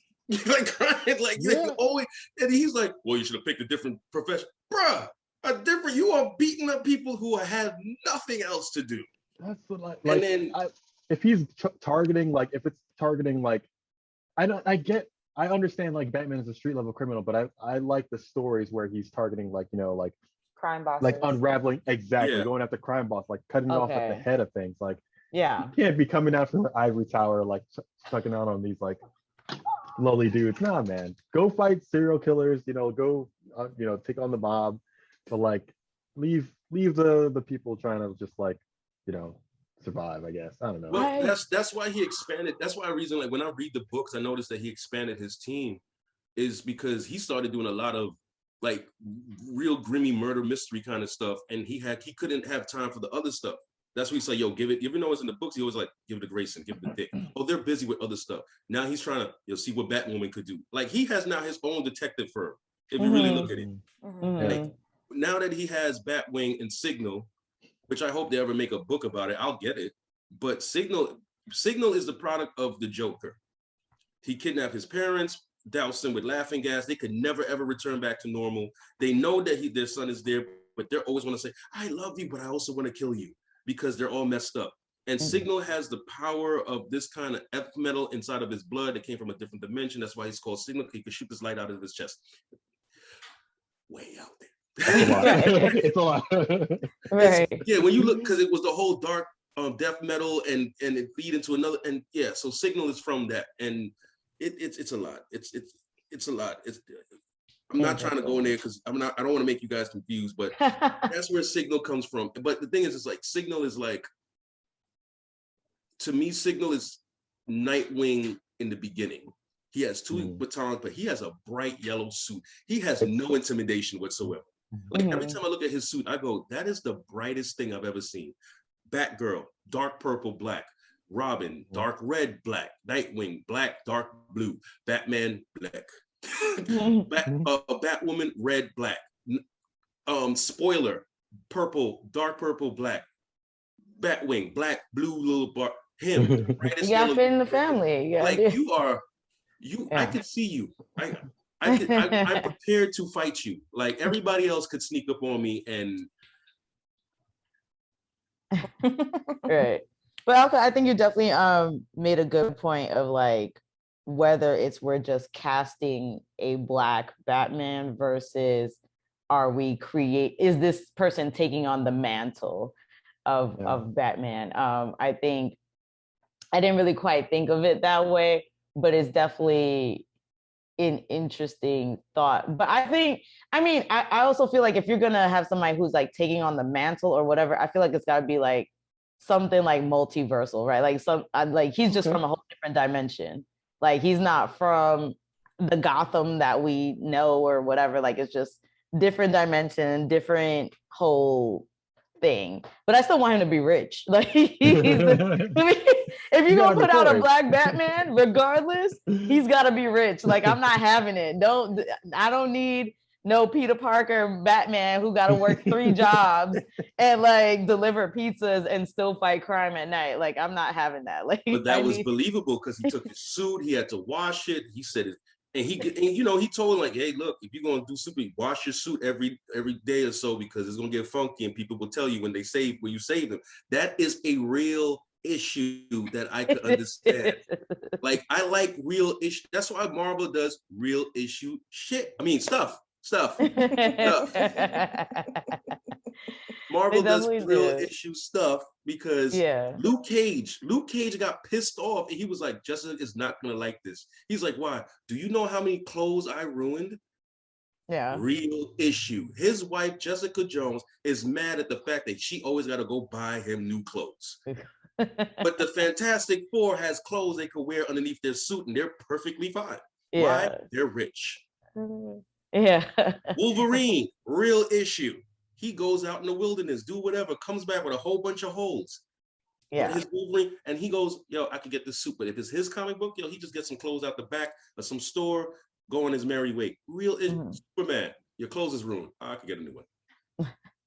But I think T and I were talking about this previously, like when we were watching like the Hawkeye series, where it was like we like seeing those moments of like, dang, he got to sit here and ice himself down. You know what I mean? Like he's got to, you know, sew up his own cuts and do it. Like he gets tired, you know, or like watching Kate Bishop like have to run back up the stairs of a building because she like fell off of it. It's like she's not graceful. She didn't have no grappling hook. It's nothing like that. It's like, oh, I gotta take the stairs like and get back. When she fell, it was like, ugh. Batman falls and you just see him go just graceful and like the wings flap. I'm ready to go. Like I mean, the only real thing I did like about the Christian, but like it showed him being beaten, like it hurt. Ben Affleck, oh, this is gonna hurt. When I heard that, I was like, okay, real. But Tim Burton, I ain't hear that. The other ones, I didn't hear none of. But there's certain things like even in the cartoon where even Superman was like, that looked like it hurt. It did. Are you okay? I'll manage. Everybody's running. Batman. Yeah. Because I think especially in the Justice League, right? He's like, he is the guy in a suit. Yeah. And he's not the guy in like a Tony Stark Iron Man suit. Like he's just in his, you know, he does have like a version of that kind of like bat suit, right? Where it's like almost like Iron Man-ish. Yeah, but it's just in case Superman. He has a one that's like he has like it looks like it has a bat's face, but it's technically a war suit.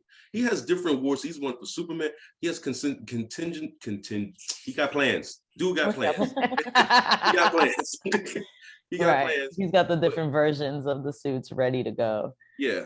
And the thing is like the only thing is like I do like talk about the realism is like I like realism when it comes to him being hurt and he shows like he's hurt. Like he has a broken rib and he's trying to fight a crocodile in the water. And you could see in his face, like when they draw it, he's literally like, me, I'd have probably defecated on myself right about that. No bowel controls. Yo, you okay? Why it smell funk? Man, look, I pooped on myself. I don't know what the hell was going on. I'm in pain. I have a headache, a concussion, a cracked skull. Like, oh, he had a cracked skull. I don't know if you know that. One time he got thrown off a building, bust his head on the side of a gargoyle, cracked his skull. Thomas Elliott had to help him mend that back. And they had to say car accident. And he was out of commission for a while. You're only going to see Batman out when he gets hurt bad. But through the rest of the thing, he's winning. So final vote. Do we want to see a Black Batman on our silver screen or big screen? I'm yes and no. If they do it realistically without being too ghetto or too hood, I will go for it. But they will have to make it really. Don't make it for like I'm doing this for Black people. Don't do that. That would just make it cheap. Usual. Do not do that. It just would make it terrible. Just make it like it's a dude who's trying to have the same MO as Batman, but he's fighting like a different fight. Don't give him no reincarnated characters from the Batman mythos. No, make him like fighting somebody like criminals that Batman probably thought was not his style. Like, and he's fighting them. Like, do that. Don't make it like, don't blackenize it, as I would say. Don't blackenize it. Don't do it. Don't stereotype it, I think is probably. What about you, T? Yeah. Are you looking for live action? I would be a Batman where Bruce Wayne has all of the same like setup, but we see the nuances that a Black Bruce Wayne would have to deal with. I'd be interested in exploring that a little bit more. But if we're going to ignore the race aspect of, you know, the implications of being a different race and also being Bruce Wayne and Black Batman, then I don't need it. I'd rather get like a Static Shock. Like I'd rather get a completely different storyline that already has a Black superhero, or create a new Black superhero. Like I would prefer that than just plopping in a Black actor to play a role where race is going to be ignored. Yeah, fair. What about you, Alcott? Final vote. Do you want to see it live action? It's a tough one. A real tough one. I think like similar. I split up of two minds because it's like I think that like you can't just tell a story without having those exploring like the nuance of the character, you know. But at the same time, we get characters like Catwoman, you know, like who was originally depicted like, you know, as white and blonde. And now we got like Zoe Kravitz, you know, like super Black, you know, like, well, I should say, but she light skin. No need to dabble in colorism. We've had Halle Berry and now we have Zoe. Yeah. We're not going to talk about that. Eartha Kitt. Let's not talk about that. And Eartha Kitt. Thank you. Yes. Eartha Kitt was great. I think you can definitely like, you can change a character's race and it doesn't necessarily have to be like about their race. Right. I think it can always work, you know. But like a character like Batman is I think if it's the lead, a lot there. You have to if it's the lead, you have to address that. But I think if it's like a villain or supporting cast, I think it's a lot easier to kind of, you know, work with that. But if this is like, we got to talk about this person's motivation, their economics, everything, like just what they're trying to accomplish, I think you do have to look at it differently. For sure. And Bruce Wayne, that's like old money. That's like old money. And it's like Black people with old. I mean, there's some Black people out there with some old money. It's like a handful.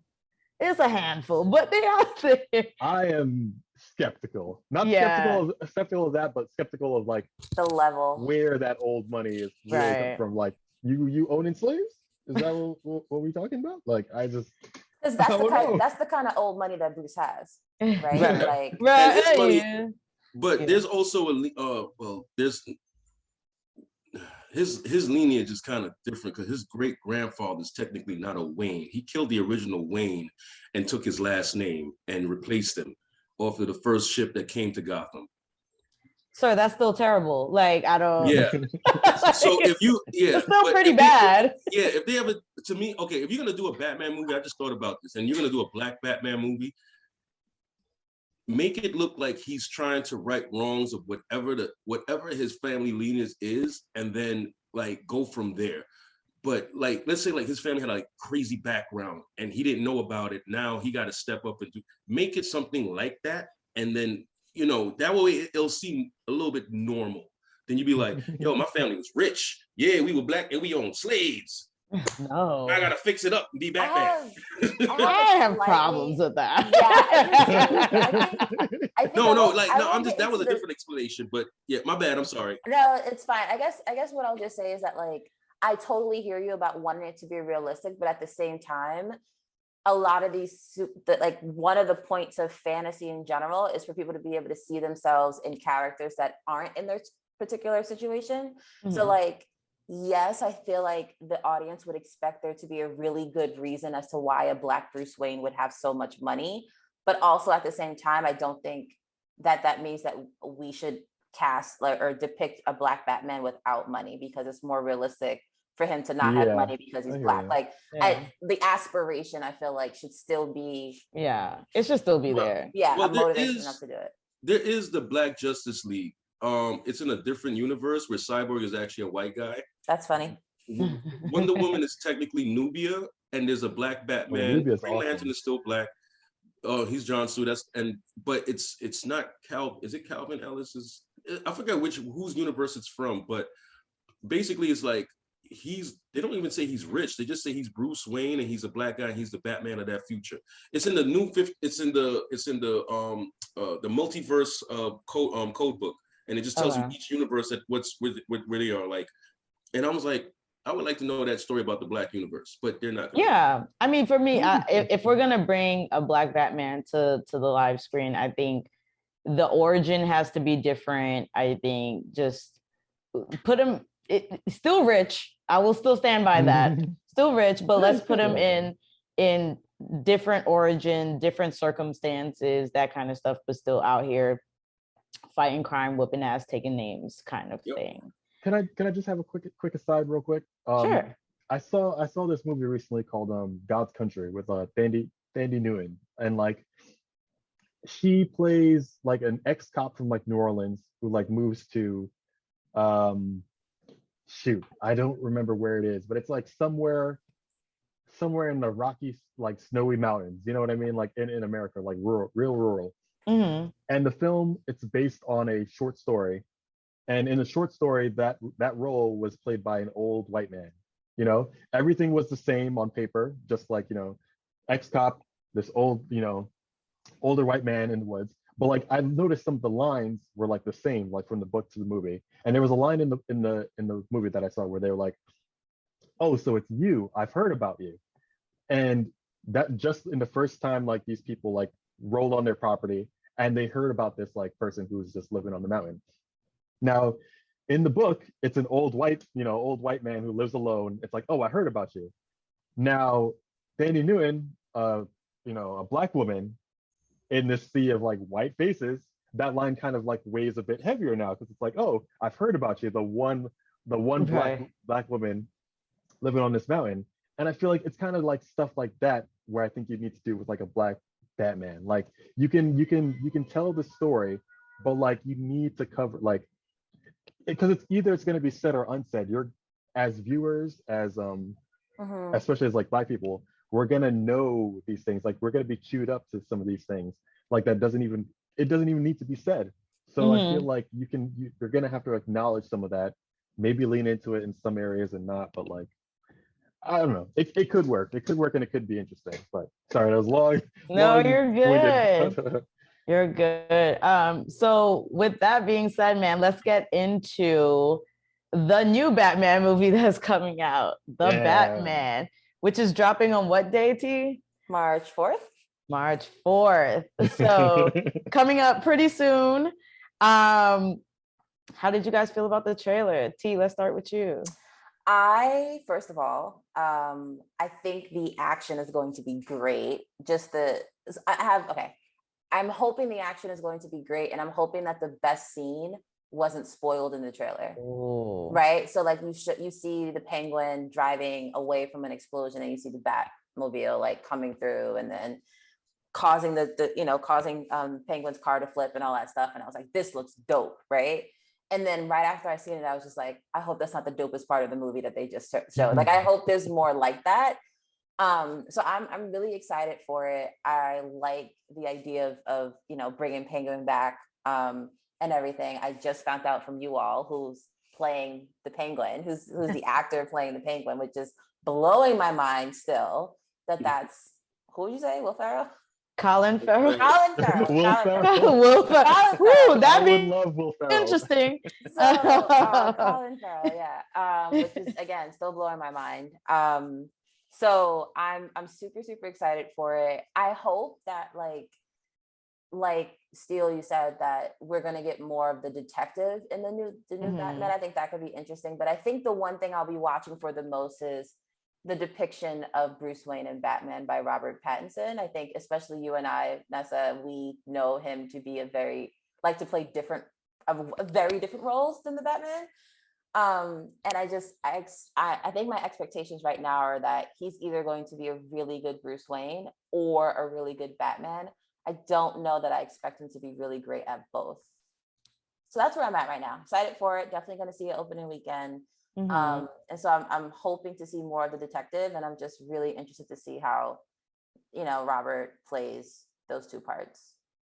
Interesting. Alcott, what about you? Are you excited? Did the trailer get you going? Trailer had me pumped. I am so excited.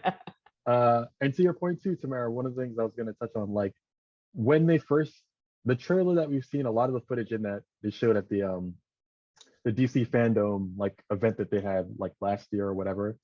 And they said that when they had to like put together like the footage for that trailer, they were only shooting for like a couple months. Like, so I think this is just a taste of the stuff that's in the film. Like, because that stuff is still in the trailer and they shot that like early on. So I feel like there's still gonna be like much more surprises in store. That's just I feel, granted, we don't know like where things are going to be like as far as like timeline of the film, like where these events are happening, but I feel that we're gonna see some really cool stuff. And yeah, I love Robert. I shouldn't say I love Robert Pattinson, but like he's an interesting choice. When I heard he was cast, I was like, I don't like this. But like I loved him in Good Time. Like this guy can act and has range, and I definitely want to see what his Batman can do. And I think there's a shot in the trailer of like him like standing over like it looks like he's like a serial killer, like over like the pictures and things, like trying to like piece together this mystery, and it just looks cool, looks crazy cool, and I'm just super excited. And Andy Serkis, I mean, he's great. Like he was a Caesar in the Planet of the Apes movies and stuff. Yes, like, I want to see his Alfred. I want to see his relationship with Robert Pattinson. Like I want to see that dynamic. I want to see what this world looks like. And then Jeffrey Wright, come on, he's great. The Watcher, yes, indeed. But I think this one's going to let you know that this Alfred used to be in the military. That also trains him, if I'm not mistaken, if the Alfred that he's playing, because Alfred had no background before. It was just butler. And then you find out he used to work with the Royal Guard of Britain, and he hid that. Yeah. But there's a story where Thomas Wayne actually found out what he was before, and that's why he hired him as a butler. Because I think that was Earth One. Yeah. Earth One, yeah. But even in this current Batman, he found out that Alfred was in the Royal Army before.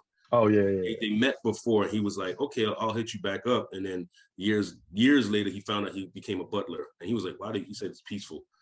I guess people of war like peace, different ways of version of peace, but you know. Yeah. So are you excited for the film? Are you going to go see it opening weekend? I'm excited. Do you have high hopes for the film? My hopes are moderate right now. I take all expectation out when I go see a movie. I'm not people that I want to see this and have no. I take all expectation out and I want to see it. But like the way this director is directing it, if you didn't put Batman in it and you took his cowl off and you just had Robert Pattinson in it and hasn't it just as a detective and have him, it looks like something from Seven. That's what I like about it. Like if you take out it looked like, to me, it looks like he wrote it without the costume and then say, okay, you're Batman, you're Riddler, you're this, you're that, boom. Now let's lower down the violence and the blood, and we got a PG-13. Because I would have actually watched that as a rated R and go like, this Batman here is merciless. Keep going. They got to get all the bucks, though. They got to get all the money. Yeah. You see the Riddler pull duct tape? I mean, that was alone something right there. I was like, nah, this Riddler ain't the right. Oh, sorry. No, what you said, Akrat? Just one other thing I was gonna add, because like talking about like that with that trailer, they cut a mean trailer like for this movie, but also the score, it's like Michael Giacchino who's doing it, and like I love that man's work, so it's like they bring the caliber of this on all sides of this direction. So because when he used my expectations, but Nirvana's for the theme for the trailer, I'm like, wow, I didn't know you could take Nirvana's song, and they must have got the guy who did Director Peele's trailer cut whatever he does, make this, because you taking regular songs now and make it into a whole another thing. Yeah. I think excited, Nessa? When I first heard the announcement of it and Robert Pattinson being in it, I was just like, oof, I don't know how I feel about this, man. And then the trailer started dropping, and I was like, you know what? Maybe you might have it. We might have something here. I'm excited about it. I think much like Steele, I want to go in with like clear head, no expectations. Let the movie be what it's gonna be, because as it's outside of the DCEU as it stands. Mm-hmm. So, I mean, I'm curious to see, are they going to build off of this? Is this going to be the new direction of DC? Questions, yes. Where are we going with this, right? Because we had the standalone Joker film that was also outside the DCEU, and we know that the DCEU is not doing that great. It's very hit or miss with its movies. So I'd be curious to see if the success or lack thereof of this movie is going to dictate where DC is going to go. Yeah. So that's what I'm kind of really interested in, as well as the action and everything. Like, I need to see the gadgets. I want to see how they're upgrading these gadgets. I want to see where we're going with that, or if we are, because like you guys said, it's supposed to be an early Batman, right? So maybe he's not even, he might not even be that, gadgeted up. No, he's only 2 years in. That's why his whole what I heard, like 2 years. Yeah, he's 2 years in. Yeah. But can I ask this? So do you think, like, for you, would you want to see a more cohesive, like, DC universe, or do you want them to do more of the kind of picking and choosing what they want to do? What about you, Tamara? Like, we are so spoiled by the MCU that it's hard to, it's like now I only want to consume superhero stories in that format. Like, put me right into like a universe where all the characters are in the same timeline or whatever, multiverse stuff, whatever, but just like put me in the entire universe. Right. We all want unity, but like, I don't know, like I'm trying to recognize that the MCU has spoiled me, but also like if I would prefer, now I think that this is my preference on how to engage with characters. Like, throw me into the universe. I don't want the piecemeal different things. Like, now I want to know how these characters are relating to each other. Yeah. I think for me, I would not mind seeing a cohesive storyline play out, but they need to have a captain of the ship. Just how like Marvel has Kevin Feige, like just, steering the ship, they need to have that. If they don't have that, I don't want it. I'd rather see the standalone stuff. Same. Give me the shows, give me the Peacemakers, just the one-offs and that kind of stuff. If you want to build a trilogy, cool. But, if you want to reference other movies, but I don't need to see y'all join forces necessarily. I know they want to build to a Justice League.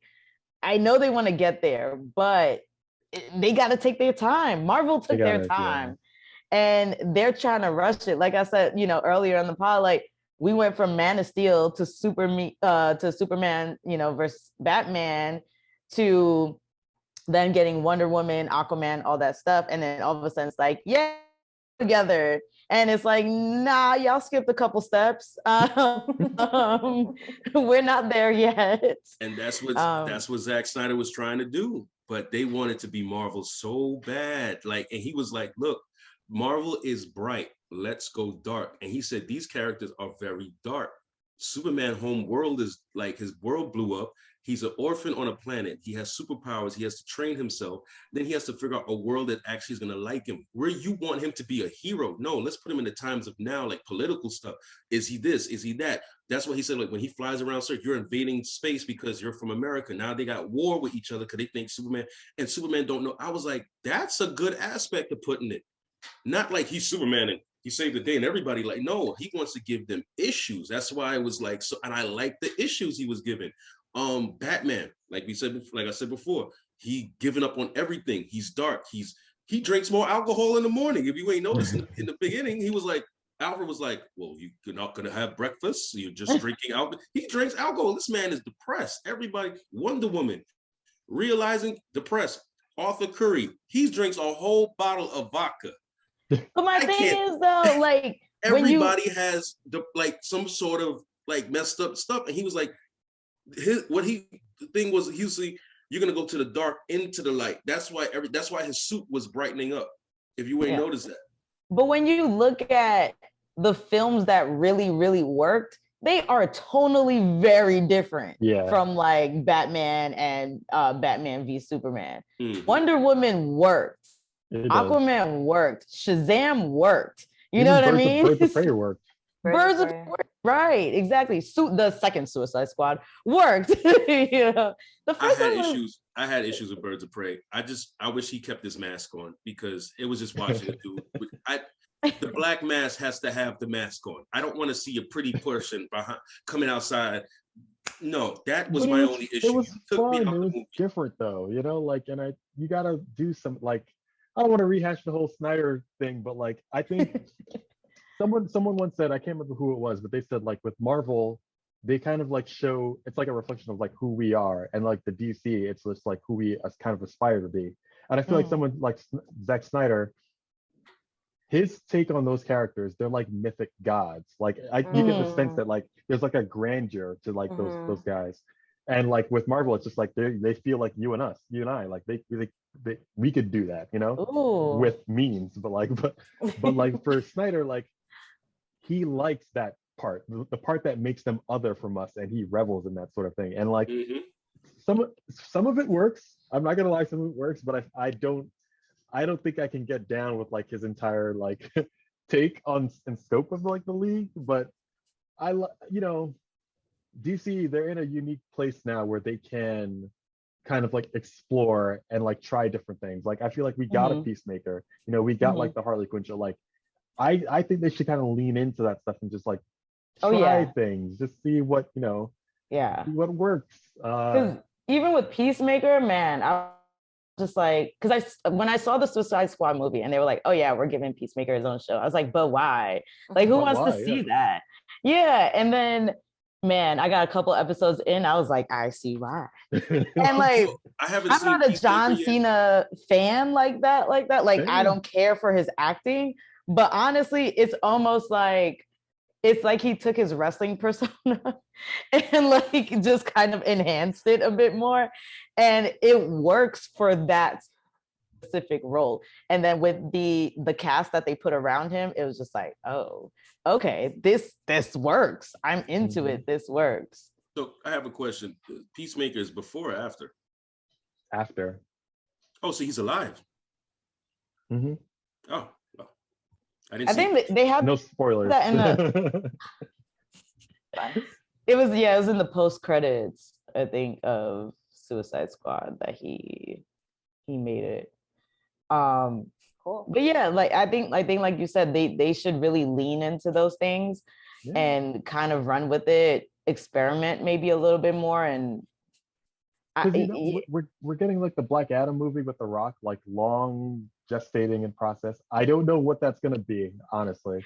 Black Adam, he's not even like, granted, my knowledge of Black Adam is not that deep, but like he was more villainous than like anti-hero. So like the fact that he's now getting like his own film, and like I just don't know what that looks like. I mean, I'm curious. Maybe they're trying to go the MCU route. You know, you think what 15 years ago at this point? When was it? 2008, the first Iron Man came out. Ooh, yeah. Like 20 something. So 15, almost 20, 15 years, let's say, whatever. Yeah. When you hear like the origin story of the Iron Man or the origin story of the MCU in general, they just like they chose a character that they could use that didn't have like rights out there already, like they had rights to, and they chose a character that performed well with focus groups because of like the merchandise they could potentially sell. Like Iron Man wasn't a popular character at the time, so they went with like this underdog character, made a movie, was like, we're just going to do the best that we can, and after that the MCU was born, right? And I think if maybe DC is doing something similar now with like this new iteration of Batman, like let's just see how it does, and then maybe we build on top of that. Or with Black Adam, this is a character that nobody even really like. It's not one of our mainstream characters. Maybe they're like trying to do the same formula, but I agree with both of you that they should probably just keep experimenting before actually really putting a lot of thought into building a universe. See, okay, when I did read, because I gave away most, but my knowledge is still there with comic books. But when I read certain things, it's always a rehashment of the same characters over and over and over. Every time they say, okay, we're going to do a new #1, it's the same MO over. And then they'll introduce a great new character, and then we don't hear squat from them. Like, I got so upset when they brought back Static in the DC, and I was like, okay, great. And then he had it was supposed to be a mini series, and they canceled it after 3 issues. The story was terrible.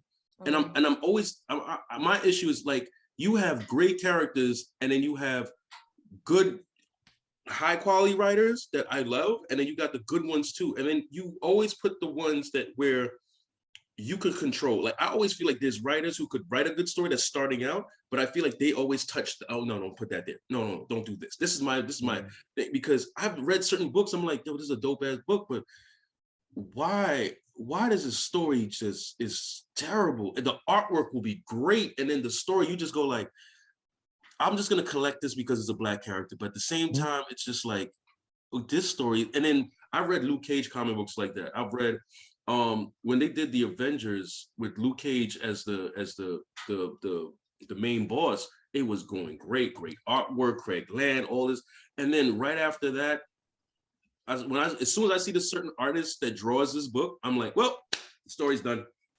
This one art, he draws his eyes weird. They're like oval. He has his way of drawing. As soon as I see his artwork, I'm like, yep, story's about to cancel. And then I'm like, you start off good and just want to completely dive. And I'm like, all right, it's no point. I'm just gonna hold on to the book, finish the story, finish the whole thing.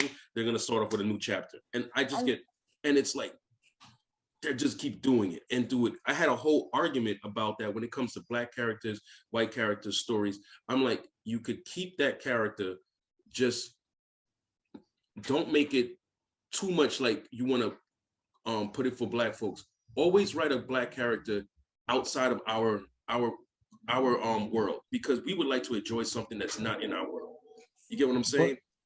One quick thing, and I think it kind of touches on to like one of the points you made, and I guess like the larger question that was asked at the start of like, why do we keep coming to these like Batman stories?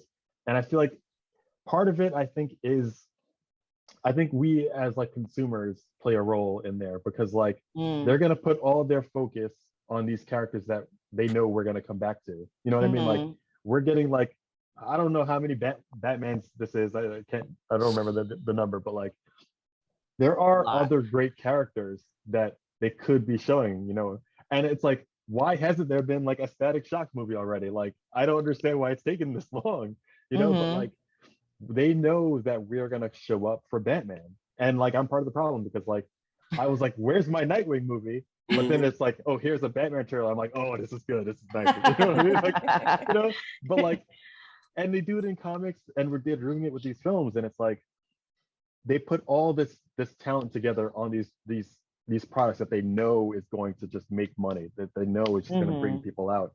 And I think we just need to be a bit more, I guess, a little more like deliberate in our consuming, and more vocal, like in what we want to see and what we want to like read and purchase. Like, because like, yeah, I just don't like, I love Batman. I'm not gonna lie, I like Batman, but like, I like Nightwing more. I like, you know, like, we're finally also getting like a Blue Beetle. Like, there's so many rich characters that deserve their shine, you know, like, and there's great quality stories to be told there, instead of just like new spins on like these like same old ones. So yeah, I feel like we're seeing a lot of that in like maybe their TV shows more now, where they did come out with people like Black Lightning, and you know, they did make women Black and those kinds of things. And like, I feel like I'm starting to see all these trailers. I don't even know who a lot of these people are, but all these trailers where it's like these Black characters who are getting superpowers, and now they've got a show and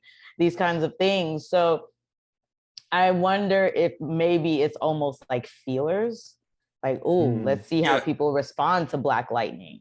Are people running out to watch the finale? Are people watching the premiere? Are people into this? Are they, Naomi, is this, you know, are they selling merchandise? Are people buying the posters? Are people into this? And then it's like, if they're not, or if we're not out here supporting that, then it's like, why would they bring it to the big screen? You know what I mean? If it's not doing that well on TV land, like why shell out millions of dollars to like bring this to life, and they feel like no one's going to show up, which I think was when they put out Black Panther was such a big win for us, because it was like, you know, I'm sure they didn't have maybe the greatest hopes of like, but we came out. Record numbers. We came out in numbers, and we showed up and showed out. Yeah, the toys showed, the merchandise sold, you know, everybody was really, really into it. And I think that showed them like, hey, if we create it, like, you know, they will create it well. Yes. That's the key. It's like, don't just give us any old rinky dink storyline or whatever. Like, so you can tell so much thought went into that Black Panther storyline to make the storyline for Black Panther be about Black, like internal Black issues, like the dichotomy of like how we should go about fighting for justice. Like that, I would not trust DC to do anything like that right now. Like I would not trust them to do it. But like what they did with Luke Cage, I like that. Let's not talk about the West Indian accents. That second season is just that was rough. That was just but how you wrote that story and you build on that character, it didn't. We knew he was in Harlem. Like I was saying, make a character. We know we're in our neighborhood, but we're not in our neighborhood. You just don't want the stereotypes. I get it. And it was none of that, and that's what I liked about it, except for that last season. But we're not going to talk about that. But Black Lightning was another one. It started off great, and then you got an addiction, crackhead wife. You know, everything went into it, and then after I feel like they lost their way in what the story and where they were going. Because they were trying to tell 3 different stories. They just need to focus on one narrative and keep going. They could have made that whole thing like in a Fantastic Four. I didn't like the daughter, who played her daughter. That was my issue. That was it. But in Black Lightning? Yeah, the younger daughter. Oh, okay, yeah. I didn't. She was just making me upset. If they did Static Shock movie, I believe they could do it good. But I'm gonna give you a small history about that. Why we didn't get the movie yet, and why they cut the series off. Toy merchandise. They didn't know how to promote toy merchandise back then on Kids WB. They actually sold Static Shock at Roy Rogers. I haven't seen a Roy Rogers in a very long. Yes, the toys are at Roy Rogers. And I saw the toy when I came back to New York, back from Aruba, and I went to King's Plaza just for a short time with me and my mother. And I was like, oh, this is the Roy Rogers in the back still open? Great, let me go get. And I'm like, why they got Static Shock toys? When did this come out? I didn't know. But they started, and it didn't sell. It didn't sell that much. They didn't want to make an actual toy to sell out because they didn't think we were going to buy it. But we all love Static. Every Black person loved. There were white kids saying they wish they watched it. There's white kids that say like, "Yo, I watched this cartoon in Saturday morning. Like, is this what the hood is like? Like, I want to see what this." They liked it, but they didn't know how to market it. Yeah. And then they cut the season off because toys did not sell. Yeah. It was great. Batman has toys, Superman has toys, Justice League has toys, boom. Zeta Project, that got canceled. Well, right after 9/11, that got canceled, but yeah. I don't even recall that one. But... I need a Static Shock toy. Like that is insane that I don't have one. Like come on, man. Add it to the collection. Right. Yeah. Well, anyways, whatever. I mean, we are all, look at it. Nice. There we go. Nice. That's awesome. Very nice.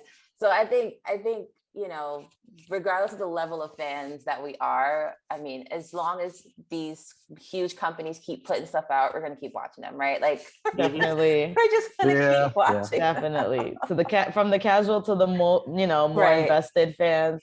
And we're always going to come back. We're always going to want to see these stories. And I think especially because of Batman. And I think people like comparing to, honestly. Like, you know what I mean? It's like, is it going to be good? Is it going to be good? Where's it going to stand, you know, in the rankings of it all and that kind of stuff.